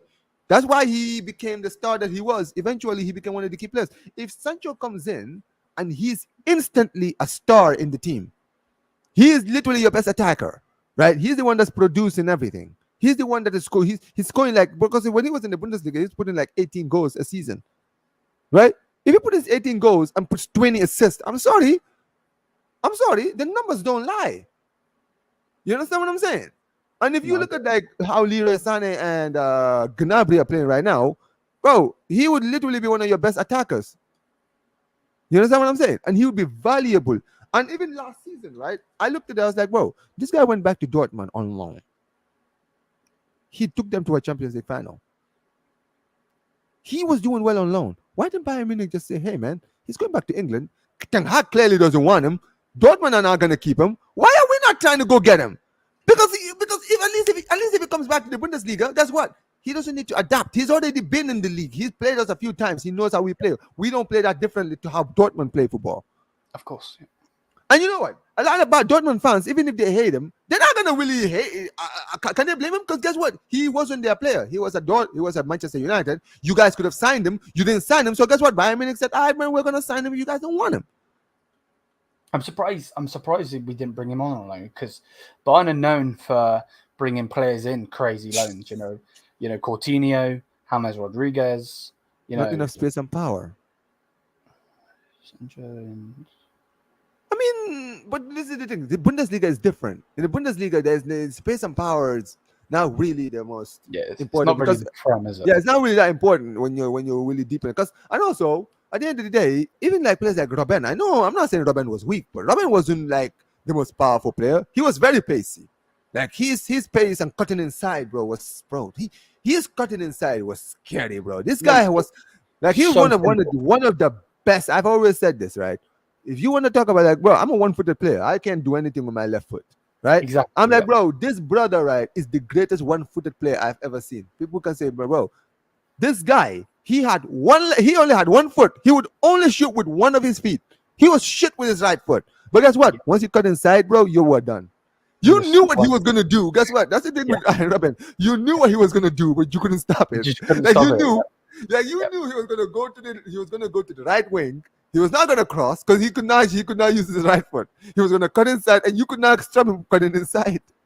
Now Robin was a joke, but basically, what you were saying again? You were mentioning something. But look, the point that we were saying talking about was Sancho, right? And we were Mhm. talking about how he came back at Dortmund, did well. You guys could have gotten him, right? These are all players that you guys could get. Like, He's doing there's good now certain for Chelsea, isn't he? He's doing bro, good. 3 goals, 3 assists. Mm. No, 3 games, 3 assists. Mm. Bro, imagine Harry Kane, Olise, and bro, imagine Jamal in the middle. Sancho producing chances for Harry Kane. Like, see, this is my point. This is where I'm always. I'm like, bro. At the end of the day, you can't tell me, oh, he might not work. Bro, he's not gonna work as long as he doesn't have a striker. Guess what? Harry Kane is his striker. If he puts in a play for Harry Kane will finish. Harry Kane last season scored what 40 goals last season? Yeah. In our competitions, Mhm. and he had production from who? Musiala, Muller, Gnabry, and Leroy Sané. Yep. So imagine you have a player like Sancho who is notorious for his productions. Yep. Like remember that Haaland Sancho partnership? Disgusting, mate. Yeah. So now you give him Harry Kane. No, but listen, at the end of the day, Harry Kane and Sancho are Englishmen. Sancho will just tell Harry Kane, listen, Harry, you don't gotta do none. I don't need you in the midfield. You don't gotta do anything. Just stay in the box, okay? I know where you need the ball. I know where you want the ball. I will put it there as long as you're there. If you're there, guess what? The ball will find you. Literally like Messi. I'm not comparing Sancho to Messi. Don't get it twisted. No, But no, that's no, what of course. That's what Messi would do. He'd be like, just go there. I know where you're gonna be. Yep. Straight over. Like, bro, do you remember that story of Kevin Prince Boateng when he was saying this about Pillow? He was like, Pillow was Yeah, shouting yeah, in yeah, training ground. And Pillow had to sit there and was like, bro, I don't need you to shout. I don't need you to say anything. All right, bro? I can see everything on the pitch. Just be in the best area that you can be. And guess what, bro? I will find you. Just be where you need to be. Guess what? You don't gotta say a word. Don't even call my name. Don't even worry. Just sit there and just wait for the ball to find you. Because the ball will find you if you're in space. And that's the same thing with Sancho. Because dude, I was watching him when he was with Haaland, bro. Some of the passes, like sometimes he would just put passes in like open areas. And Haaland would just run for the ball. He already know that, okay, that's where Sancho is gonna put the ball. I already make my run. Right? It was ridiculous. It was absolutely ridiculous. And at the end of the day, these are the things that Bayern Munich miss out on. And then they sit there and say, but there's no quality. No, there is quality. You're just not finding it. You understand what I'm saying? Yeah. And at the end of the day, even if you guys saw Sancho, how much do you think Manchester United would have asked for Sancho? Bro, they were trying to get rid of Sancho. Ten Hag wants Sancho. You guys could have gone to sit. We would have gone for a lower price as well, because obviously it would have been out of the league, so it would have been a lower price. So yeah, no, I agree. So guess what? He would have said, yeah. If they come in, if you guys come in with like a 40 million, they would have said, yeah. Because at the end of the day, they're trying to get rid of him. Ten Hag clearly doesn't rate him. And even Sancho, where he was at his time of his career, he was done with Ten Hag. He did not want to play under Ten Hag. So if Dortmund didn't want to bring him back, and Bayern Munich said, "Yo, come in and we'll sign you and you'll be permanent," bro, Sancho would be like, "All right, cool. Oh, cool, no problem, bro." And if Dortmund fans hate him, guess what? You can't blame me because guess what? You guys didn't try to sign me. You guys had the opportunity to sign me and you did it. It's annoying though, isn't it? Because like, Yeah. I actually think if Company would have been here last season, I know it's obviously never going to make sense what I'm about to say, but then I think like Company could have brought him in. But Tuchel plays such crappy football that he was never going to bring in someone like that. You know what I mean? You know, he had his Absolutely. talisman into Harry Kane, and he brought in Eric Dyer, bro. Bro, I hope all of these Englishmen are ready to watch Eric Dyer because I guarantee he brings him into the ranks, and when he does, I'm going to laugh. bro, if Eric Dyer plays for Eric Dyer in the England team. Yo, listen, I'm not English, bro. I don't care, bro. I am, but Play, yeah. play. Yeah, I know you are, bro. Sucks to be you right now, man. Look, man, after you like it's crazy, bro. You guys had Tuchel. You guys had Tuchel the whole of last season, right? You thought, all right, man, good riddance to Tuchel. and then England were like, yeah, hold my beer, Liam, hold my beer. And then he's like, yeah, man, now you got to deal. Guess what? Not only are you gonna watch Bayern Munich, but every time you see international break, you're gonna see that donkey's face on your screen every single time. That's literally on my stream earlier. That's what I was saying. I was saying the problem is when he was at Bayern, obviously because Bayern is a German club, not an English club, you don't normally see it. You might see it on Twitter. Fabrizio might be speaking, blah, blah, blah. But you only really see him when he's talking about Bayern. He's doing his press conference. He's on the pitch, blah, blah, blah. Now that he's the England manager, it's going to be everywhere. His face is on newspapers. His face is all over the screens, YouTube, you know, all Daily Mail, Daily Star, all of that shit. So, oh, wow. Yeah, you got a question here from Phil Foden. So, Bayern view, why did Tuchel bench Dyer for... No, they were playing together, bro. They were playing together. He benched Dyer and De Ligt as a centre-back partnership is something I never thought I would ever see, bro.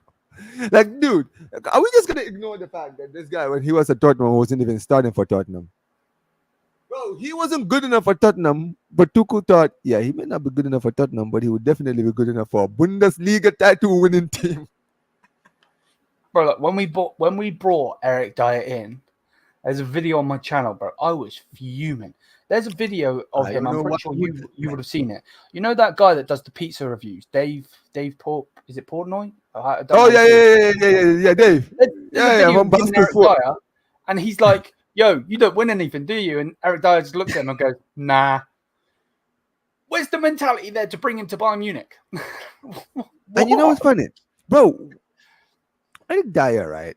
This guy has never won anything. Because you know what it is? People always dunk on Harry Kane, right? But Harry Kane has only been at Spurs, right? And last season was his first season at Bayern. And listen, I still think he will win something at Bayern. That's fine. That's all good and great. People are gonna sit here and talk about, oh yeah, he's not gonna win. I think he'll eventually win something. There's a lot of cups that you guys could win, right? Yeah. However, Eric Dyer has been at Sporting, didn't win anything.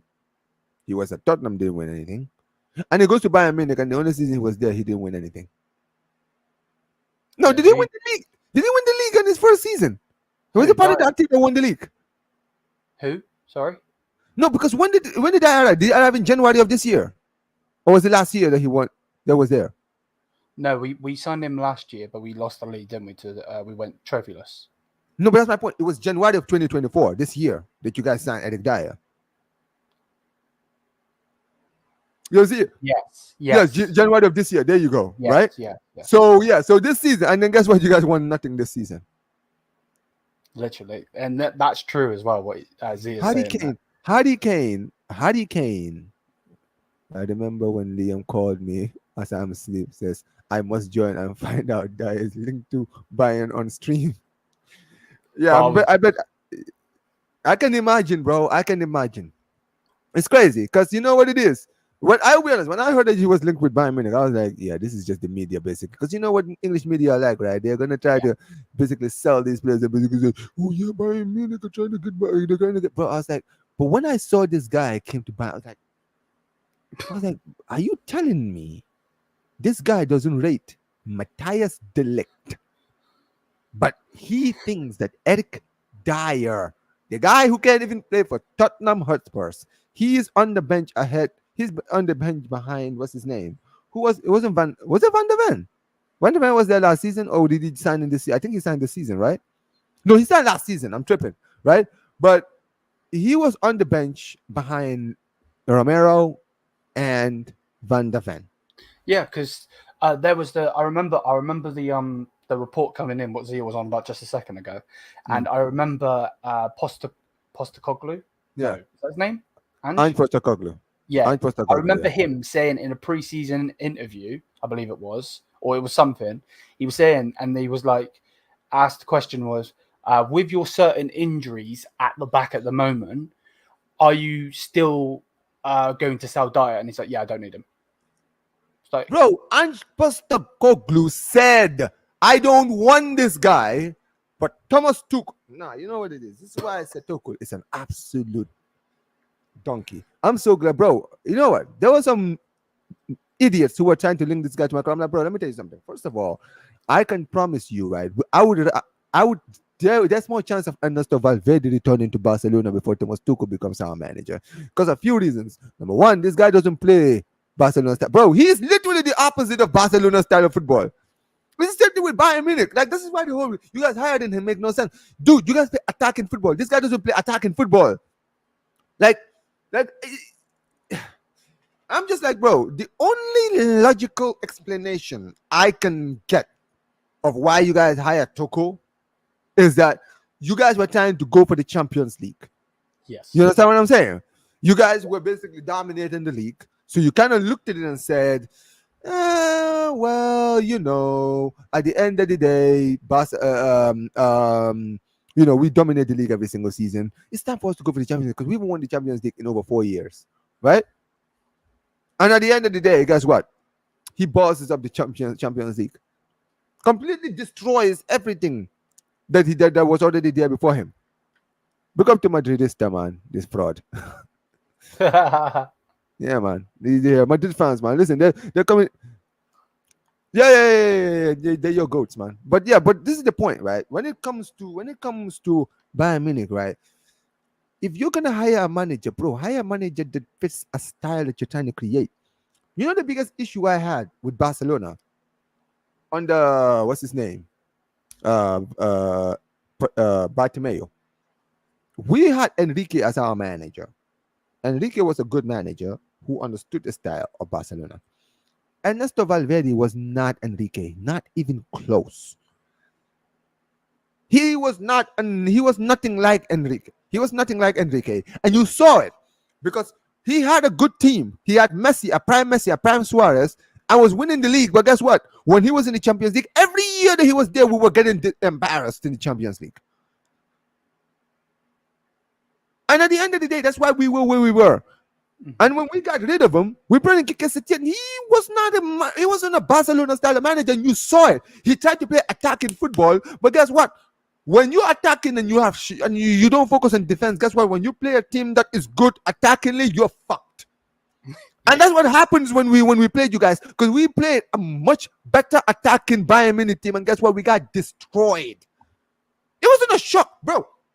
I wish I was on YouTube, Liam, for the preview of that Bayern Munich game. I swear you would have seen me say we were going to lose 4-1 to Bayern Munich that game. I predicted 4-1 to Bayern Munich, bro.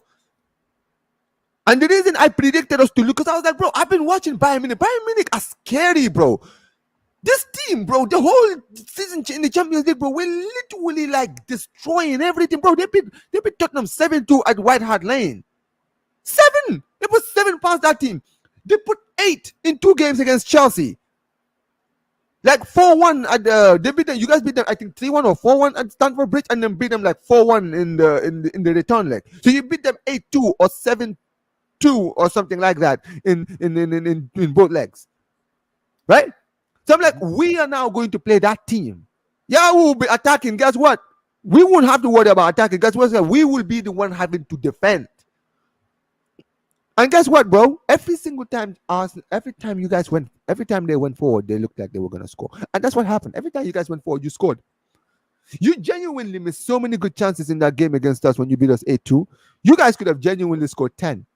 You guys could have scored 10 or 12. That is the crazy thing. People don't realize. I'm like, bro, you guys don't understand, bro. I saw Bayern Munich missing so many good chances in that game. That game could have ended 8-12-2, bro, to Bayern Munich. It's not even going to be flattering for us. And at the end of the day, I was fuming. However, to tell you the truth, I wasn't as shocked as many Barca fans were. I am gonna be 100% real with you, bro. I was fuming because I did not expect us to lose by 8 goals. But Mm. I was not expecting, but I predicted we were gonna get destroyed. And because I predicted us getting destroyed, when eventually we got destroyed, it hurt and I was angry, but I wasn't too surprised. And in my head, I was like, you know what it is? We've been shit for so long this season. And I've been telling people, like, I wish I was on YouTube in 2019, bro. You would have seen the whole season. I would have been ranting, even in games where we won. I was saying, bro, we are shit.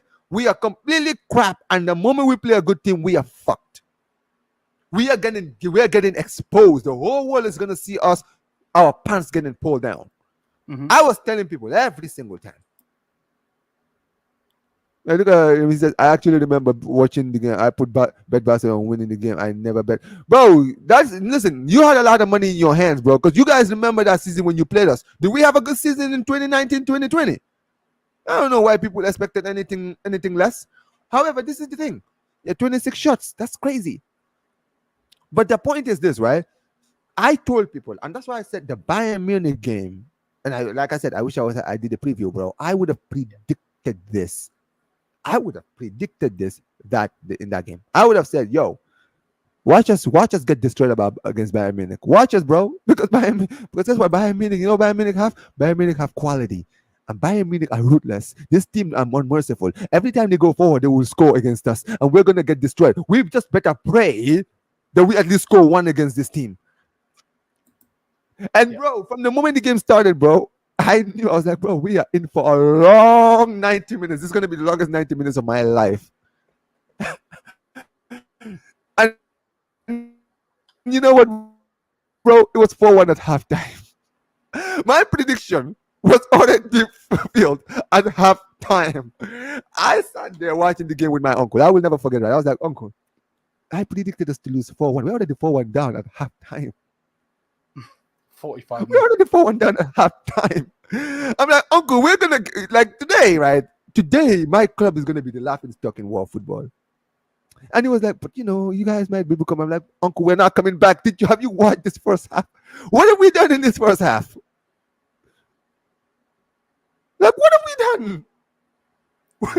We're in deep trouble, bro. We're gonna like this second half, bro. The second half started, and then we scored that second goal. It was 4-2. My uncle was like, "Hey, Omar, don't worry. See, you guys scored. You guys are gonna come back." I'm like, Uncle, keep watching. If they score another one, we're fucked. And when you guys, and it was crazy. You guys scored fifth, and then you guys scored the sixth goal within like 2 minutes. I sat there. I was like, bro. At the end of the day, I had to laugh. I'm not gonna lie. I was there with my uncle. I had to laugh because I was like, I am so angry right now. I can't even show anger, bro, because I'm gonna end up breaking stuff in my room. So I just have to laugh. I just have to look at it in the past. I'm like, Omar, you predicted that you were gonna get destroyed. So why are you so angry? Why are you so angry? Because you predicted that you guys were gonna get destroyed. I know this isn't what you predicted. And this is the thing.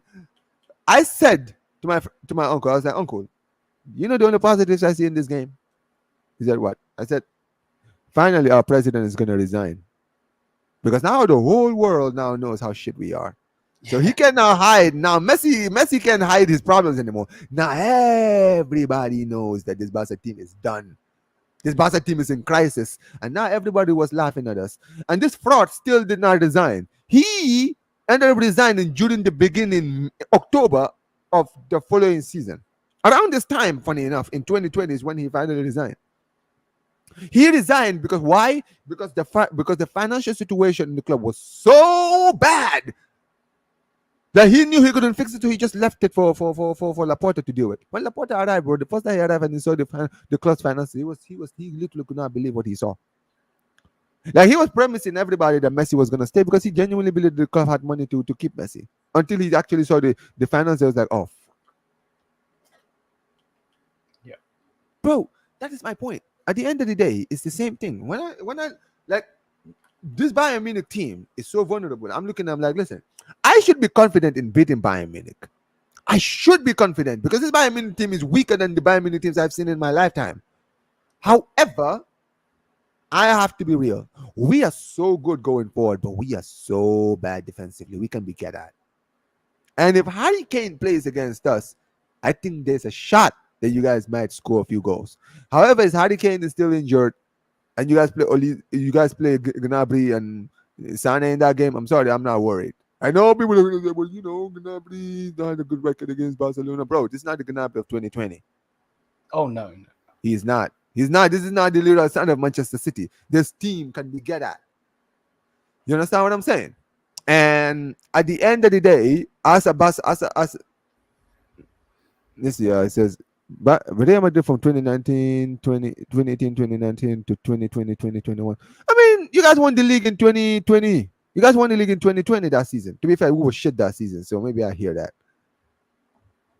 But you know what? I predicted 3-3. And the only reason I predicted 3-3 is I'm like, bro, we're gonna score goals, but I don't trust our defense to hold these guys back because our defense is not good. If our defense was fit, if we had Araujo Christensen, I would have predicted destruction. No, I already know Zier, this fraud. I already know, man. You've already told me. But look, at the end of the day, it was against Zagreb. Obviously, listen. Look. If you watch my reactions to wins, right? Sometimes I say things that kind of go overboard, and I'm like, yeah, I don't actually believe this, but I'm just saying it. Like even.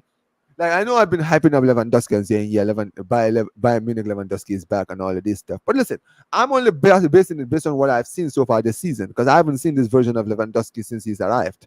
You understand what I'm saying? So I'm just like, all right, listen, I'm not saying he's going to be the best player. He's going to be the same player that he was at Bayern Munich. However, he's showing the form that he was showing at Bayern Munich. And if he shows that form, even half of that form, I'm good. I'm happy. You understand what I'm saying? So, yeah, man. But look, listen, I'm always confident against in the El Clasico. That doesn't mean I predict that we're gonna guarantee a win because El Clasico is the one game that I don't predict. Like if I predict us a win, just know I'm being biased. I never predict a game being confident that yes, 100% we're gonna win. You understand what I'm saying? Because whether you're a Madrid fan, Barca fan, bro, when it comes to El Clasico, there is no form. Form goes out the window. There's no form. Good. Oh, this team is in good form. That team is in bad form. Nah, bro. El Clasico, form goes out the window, bro. I've seen us on our worst form beat Madrid. I've seen Madrid in their worst form beat us. You understand what I'm saying? Right? I've seen. Trust me, man. That's what I'm saying. Even right now, people are going, oh, but Madrid is not the same, bro. Even if Madrid is not the same, bro, they can still dunk on us. They can still dunk on us with what they have right now, right? So at the end of the day, don't ever get it twisted. As much as people are going to say Madrid are not at their best, they are not at their best. I admit that. However, bro, El Clasico is that one game where they can start to be on their best. You understand what I'm saying? So yeah, man. But listen, but listen, El Clasico is always one of those. But look, I'm gonna be very real with you, man. That's kind of how I look at it. And look, as far as Barcelona is concerned, I'll say this to you, Liam. Right? I am worried because we saw Lewandowski suffer injury against Croatia, and he was substituted very quickly. I think he requested to be substituted. Apparently, it wasn't a big injury. It might have been a little bit of a knock. He was saying that he was fine because they did what because when he was walking off, he was saying, "Yeah, I'm fine. I'm good. I'm good. I'm good." He was hobbling, but he was saying, "Yeah, I'll be fine. I just need some rest. Maybe put some ice on it, and I'll be good." People were talking about Yamal, and people were saying that the Yamal thing is a knock, but now people are saying that it might not be a knock. Now, this is a big problem for me because these are my two best players. Like, this is why I fucking hate the international break, bro. Because when your team is in good form and these players go out to play international games, you're not guaranteed that these players are going to come back the same. Look at Arsenal right now. Saka is injured, right? I don't know how long Saka is going to be out, but Arsenal fans are pissed off right now. Yeah. Oh, I hate it, bro. I hate it because, like, dude, that is my point. Cool. It's an honor to play for your country. Blah blah blah. Of course, but yeah. Who pays your wages? Who pays for your families to do to get your cars, to get your houses, and all of that? It ain't the nation. The nation give you a certain salary. You know. I'm telling you, bro. Dude. When I saw, because I wasn't watching the game, right? It was Strasbourg Steve, right? Who told me. Yeah, shout out to Strasbourg Steve. He was the one who told me, Omar, Lewandowski was substituted after. I was like, well, why was he substituted? He said, Omar, he's substituted. I'm like, are you flipping serious? Because I saw Yamal suffer a knock. I was like, bro, my two best players. Like, anyone could have gotten injured, and I would not have been happy, but I would have been said, all right, cool. But these are literally my two best players. and they're out. And listen, like I said, they haven't put any estimate that they're out for a long time. But dude, we're playing you guys in a week, and we're playing Madrid literally after that. Yeah, double headed. This is literally the worst time to have these injuries. It's an absolute joke, man. An absolute joke. And listen, at the end of the day, we'll see. Like I said, maybe it's not too serious. Maybe the players just need some, few days off and maybe a week off, a few weeks, to basically put some ice on it. And if that's the case, that's fine, right? If Madrid played any team in the final, I would feel comfortable. Madrid would win. But if it's Barcelona, it's different. Yeah, man. It's the same thing with Barcelona, bro. I never feel comfortable playing you guys, even when you guys are not in good form. Yeah, I can troll, but that's it. I'm just trolling, bro. Even now, I'm not underestimating this Madrid team because this Madrid team is still scary on paper, man. Look at this team. They're not playing well as a team. However, bro, it's El Clasico. Don't ever get it twisted. When it comes to El Clasico, these guys will figure it out. Yeah, and that's the thing. But look, before we do go, listen, Liam. So far, you guys are playing this weekend. You are back, obviously. League football is back. Who are you guys playing this weekend? we are playing this weekend. I will actually take a look because I'm doing both. Yeah, I'm actually taking a look right now. We are playing Stuttgart. Yeah, so we've got difficult games as well. Yeah, we've got difficult games as well. Obviously, maybe not as difficult as yours because obviously you've got Bayern in the Champions League and then Real Madrid. But yeah, we've got Stuttgart who at home. To be fair, at home. I don't know because from those last couple of games, 3-3 for Frankfurt, we were, the defenders got some goals, but then also leaked goals. The Villa game, the Leverkusen game, hopefully the lads are sharp, but I don't know, mate, to be honest. No, I hear it. And look, at the end of the day, it's gonna be hard because right now, let's be real, Stuttgart are in good form. They beat what's his name, Dortmund 5-1 a few weeks ago. Was it 2 weeks ago? Didn't they beat them 5-1? They smashed them. How did they do in the Champions League? Did they win their last game or did they draw? I think they might have drawn. They gave Madrid a good game. Yeah, they did. And obviously, you guys did draw. I think your last game against Frankfurt, 3-3. you guys drew 3-3, and then you drew with by Leverkusen 3-3, 2-2. So you guys are not exactly coming into this game in really the best form, right? No. And so from Stuttgart though, obviously you spoke about the Dortmund game. So they smashed Dortmund 5-1. Then they did a 2-2 draw with Wolfsburg. Then Sparta Prague, they went 1-1. Then 1-1 with Hoffenheim, and then 1-1 with Ulm. So their last 4 games have been draws. So they're going to have something to prove also. They're not coming to lose, put it that way. Now I hear it. I completely hear it. And look, at the end of the day, after that, it's obviously the Barca game in the again. Obviously, look, let's say our players are fit. What is your honest prediction on that game? I think we can beat you. I think we can win. But the problem is, and I hate to say it, but we have to be 10 out of 10 performance defensively because you do have Lewandowski in form. You do have Yamal in form if he's there. Don't forget about Rafinha. Rafinha is literally right now in the best Barca form. Let me finish, my bro. Oh, yeah, go ahead. I don't know what Hansi Flick has done with Rafinha, but Rafinha reminds me of Serge Gnabry, 2020 Serge Gnabry at this moment. That man is, I don't know what happened to him, but mad. So, yeah, we have to be top tier in defense, but also we have to be top tier in shooting because we've had 18 shots, 17 shots, this, that, blah, blah, blah in the last couple of games. We can't score for anything, So, yeah, I will take a loss to you guys. This is going to sound really arrogant, but I'll take a loss to you guys if it's a small loss because Hansi Flick will know us. He knows us in and out. You've got a very, very good team. And I hate to say it, but it's true. Say it how it is. You've got some absolute stars. So if you beat us, cool. If you smash us, I will be company out. I'm telling you right now. Jeez. Already? Yeah, mean, man. I You think, can't get smashed by Barcelona, bro. I mean, You're a but great okay, guy. You're like one of my I best hear that. friends. But I'll say this, right? Wouldn't I'm not saying like, listen, getting smashed by any team is not acceptable. I didn't accept us losing 8-2 to you guys, right? Mm-hmm. I wanted the manager out, the president out, I wanted everybody out. You understand Yeah. what I'm saying? I Mm-hmm. losing massively against a big club, any club is not acceptable for clubs of our caliber, right? However, I would say this. It really depends on how heavy it is. Like, how Yeah. heavy would you say that you would be company up? Like, how heavy would the loss have to Well, be? if you do the reverse and beat us like 8-2, then yeah, we Oh, would no. Okay, so that one is understandable because you like don't want to. like a ridiculous score. Like if you just beat What about like like four? Let's say we beat you guys 4-1 or 4-0. You wouldn't be happy, but would you be like, well, it'd be depending how we play. Lewandowski, the Yeah, Barca in good form, and yeah, maybe yeah. we played them at the wrong time and all of that. Exactly. Would you Yeah. kind of give him some slack? You wouldn't be happy. Obviously, you'd be Yeah. fuming, Yeah. but you would kind of look at it and be like, okay, well, Barca are technically in the form of their lives right now, so Yeah. us playing them now was not exactly gonna work out for us, Yeah. right? Yeah. And I hear it, and yeah, 3-0, something like that.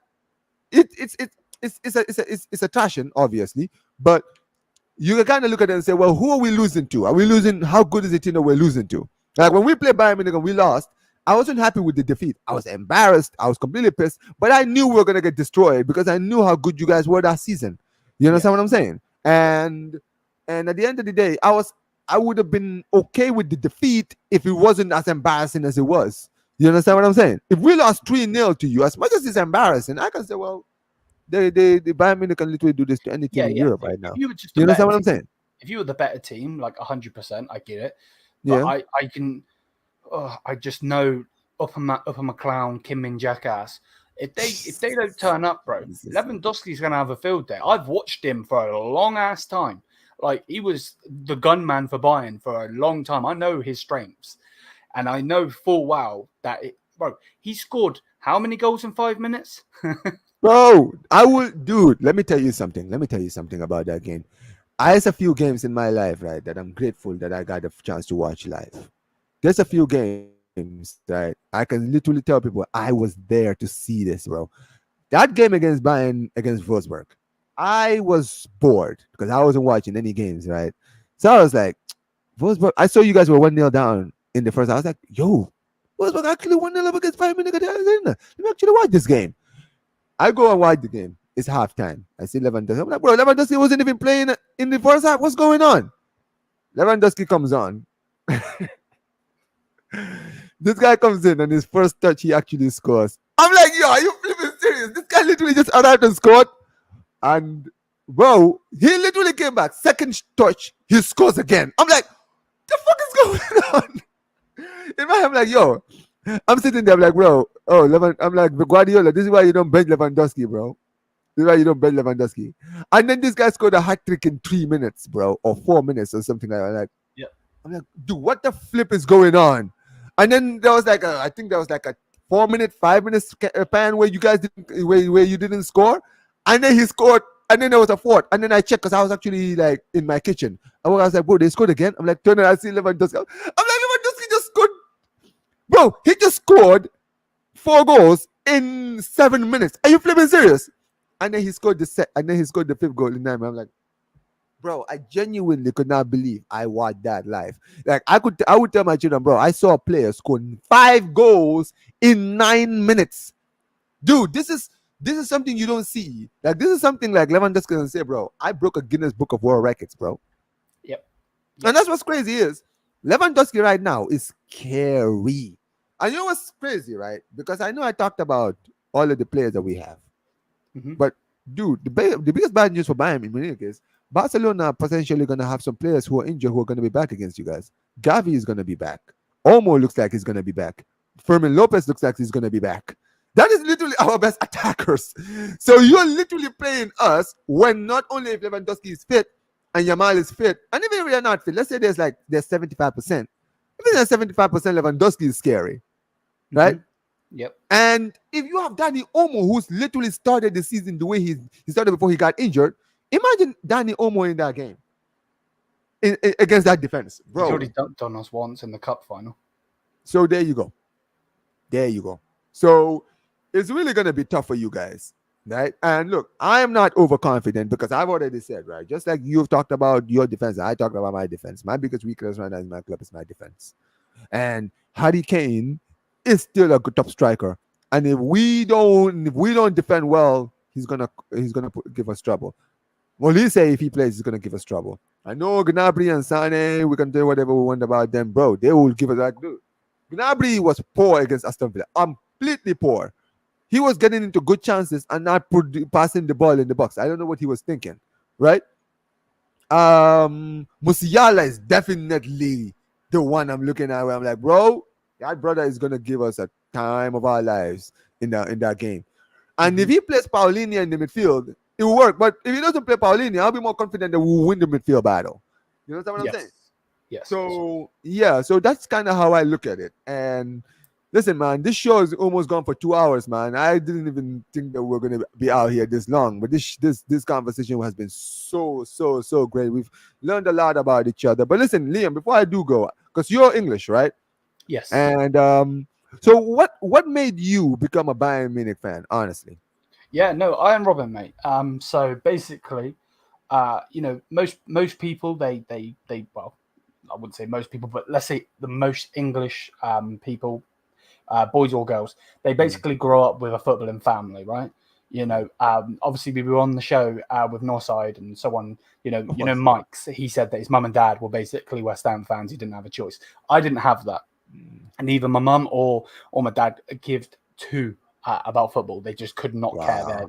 They're those type of people where it's like, yeah, football's on, I don't care. Maybe we put England on when it's a Euros or a World Cup. Watch Yeah, England. countries that's Yeah, different. Like my parents, yeah. I'm gonna be honest, my parents don't watch football either. So when it's only time for like when we're watching Gambia, that's when they turn the TV Yeah, on, yeah, or we're yeah, yeah, watching yeah. the US, that's when they turn the TV So, on. You're right. so yeah, I was like a WWE kid, watching Hey, John me Cena too. Me too. and everything. And then eventually I go into like secondary school, so on and so forth. And then I hear everyone talking about football. So I'm like, okay, what's this? So I eventually get into football, start Mm, watching a couple of games. And then, like I said, I am Robin, watched a game, actually us lose to Chelsea. And I was like I just watched a game and I'm a bit mhm. confused what's going on. And then from then, following season, I watched Bayern destroy everyone in the Champions League, and I'm like, oh, okay, I like this guy. This guy just cuts in every time, but no one can stop it. And then from Yeah. then, Iron Robin. From then, like Manuel Neuer, David Alaba, so on and so forth. Right. And then from then, just been a Bayern fan ever since. But um, yeah, that's basically that. To be honest, I get onto it so late. Realistically, if I would have got into it a lot sooner, I Yeah. probably would have been a Manchester United fan because my granddad's a Man United fan, but he was like a like properly into it in his early years, and then Okay. once he got older, he just was like, yeah, okay, I'm a United fan. He still has like shirts and so on and so forth, but Oh, I see. he doesn't watch it religiously. But I remember going to my nan and granddad's house every single like weekend, and I'd go in there, and he had a picture of Eric Cantona. Now I never Wow. knew who Eric Cantona was. Like I just told you, I was a wrestling kid. So uh, literally next to the cupboard where I would go to get the crisps and sweets and all of that stuff, was a picture of some bloke. I didn't know who it was.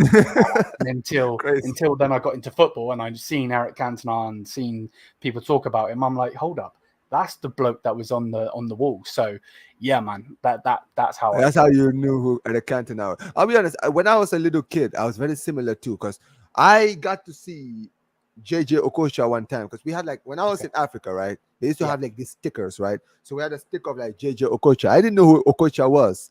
So I was like, wait a minute, who is this? Who it is? Like I remember seeing Zlatan Ibrahimovic like when he was at Juventus, right? And for me, my love for football started very early because obviously, I when I was young, I was in Africa, right? So Yeah. I grew up like my childhood was mostly in Africa, right? Yeah. So when I was there, I got to that's where because in Gambia, like football is like the biggest sport, Yeah. and even then, right? I I was watching basketball was my thing because I'm American, so I used to watch basketball. I never got to watch basketball that much because just like football, it's not wasn't like a big thing here in America. Basketball wasn't a big thing back home, right? So I used to watch basketball and it was very late, like when the games were happening, Yeah. Of right? course. So at the end of the day, and also, like I said, wrestling was actually the one that I loved more than any other, right? I used to watch Raw, SmackDown. Never really watched pay-per-views when I was in Africa because they, you couldn't get the pay-per-views. Of However, course. I used to be able to watch all of these shows, right? But football in the earlier years, it was actually like Robin. For you, it was Robin. For me, it was Ronaldinho. When I was a kid and I started watching Ronaldinho, I knew I was like, bro, I'm watching one of the greatest do it. Something Like even when special. I Yeah. wasn't a football fan, and I was just watching football, I was like, this guy's doing things that I'm not seeing other footballers do. Yeah. Every Yeah. time Yeah. this guy Yeah. was on the pitch, like this man, right? I always said, I'm like, bro, watch people. That's why I like today's football. I am not used to when people try to compare some of these players to the legends I've seen. I'm like, bro, you don't compare certain players. I can compare players to players because I've watched some of these players play football. I'm not like others who have only seen what they've done on YouTube. I've actually watched these footballers. A guy like Ronaldinho, there's not a player like him. The closest player that it was like him was Neymar. You understand what I'm saying? Neymar was the closest thing that we ever saw to Ronaldinho. Vinicius is nothing, not even a tiny little bit. There's nothing about Vinicius that looks like Ronaldinho, unless the fact that they share the same kind of skin color. Unreal. Yeah. Yeah. I'm not saying that. No, no, don't get it twisted. No, this is not you. This is for anyone, right? This is not me saying that Vinicius is a poor player. Vinicius is actually a very, very good player, but he's not Ronaldinho kind of player. They're not the same Yeah. kind of Yeah. player. Ronaldinho, the closest thing that we had to him was Neymar, like the entertainment, flashy style of football, right? Highlight reel type of football. Like Ronaldinho was a guy who made football beautiful. Like I always tell him, I'm like, bro, if you like Ronaldinho wasn't the player that you went to watch just to watch his team win. Like you would pay money just to go and see Ronaldinho play football because you knew you were gonna get your money's worth. This guy was just an entertainer on the pitch. You understand Yeah. what I'm saying? He was just an entertainer, and that's how he got me into football. And not only that, also the 2005 Champions League final when I watched AC Milan against Liverpool. That game, I will never forget that game, bro. That was one of the greatest games I've ever seen. Like the closest thing I would say to it is probably the World Cup final 2 years ago that game, right? That game in 2005 was mad, bro, right? And comparing that with Ronaldinho and that time, bro, I became a football fan after that, and I became a Barca fan because of Ronaldinho. Because I was Yeah. like, Ronaldinho was the guy who made me love the game, so I You could supported him. you could have been an AC Milan fan. I could have easily been a Liverpool fan because of Steven Gerrard, because I love Steven Gerrard growing up. You understand what I'm saying? Yeah. But Ronaldinho was just another level, bro. I just enjoyed watching him. I didn't even care what the score was most of the time. I just wanted to see Ronaldinho on the pitch. And especially when I started seeing Messi as well. So when I saw Messi and Ronaldinho on the pitch, bro, it was raps, bro. I was like, That's the same with Robin for me. yeah. So it Yeah. was raps. I was like, yeah, this is my team forever, man. That's why even when Ronaldinho left, I was like, yeah, I'm good, bro. Barcelona is my team. Especially the fact, for me, what luckily for me is that even after Ronaldinho left, Barcelona was still good. In fact, Barcelona got to there. We saw the best version of Barcelona when Ronaldinho, funny enough, left, right? When he left in 08, 09, we won the Champions League, we won the treble, we won the sextuple, 6 trophies, right? In his first year after he left, right? Yeah. And we literally started dominating football around that time. You understand what I'm saying? Right? Yeah. For like Yeah. 4 or 5 years, we were literally the best team in the world, right? No one Mhm. could touch us. So being a Barca fan was great around that time. I had no reason to want to switch or support another club or any of that. And I wouldn't even Yeah. switch it because that wasn't me. Like when Barcelona was deeper, right? It's not just about, oh, we're just a winning team. There was a lot of reasons. They got me into the game of football. That's why I always support them.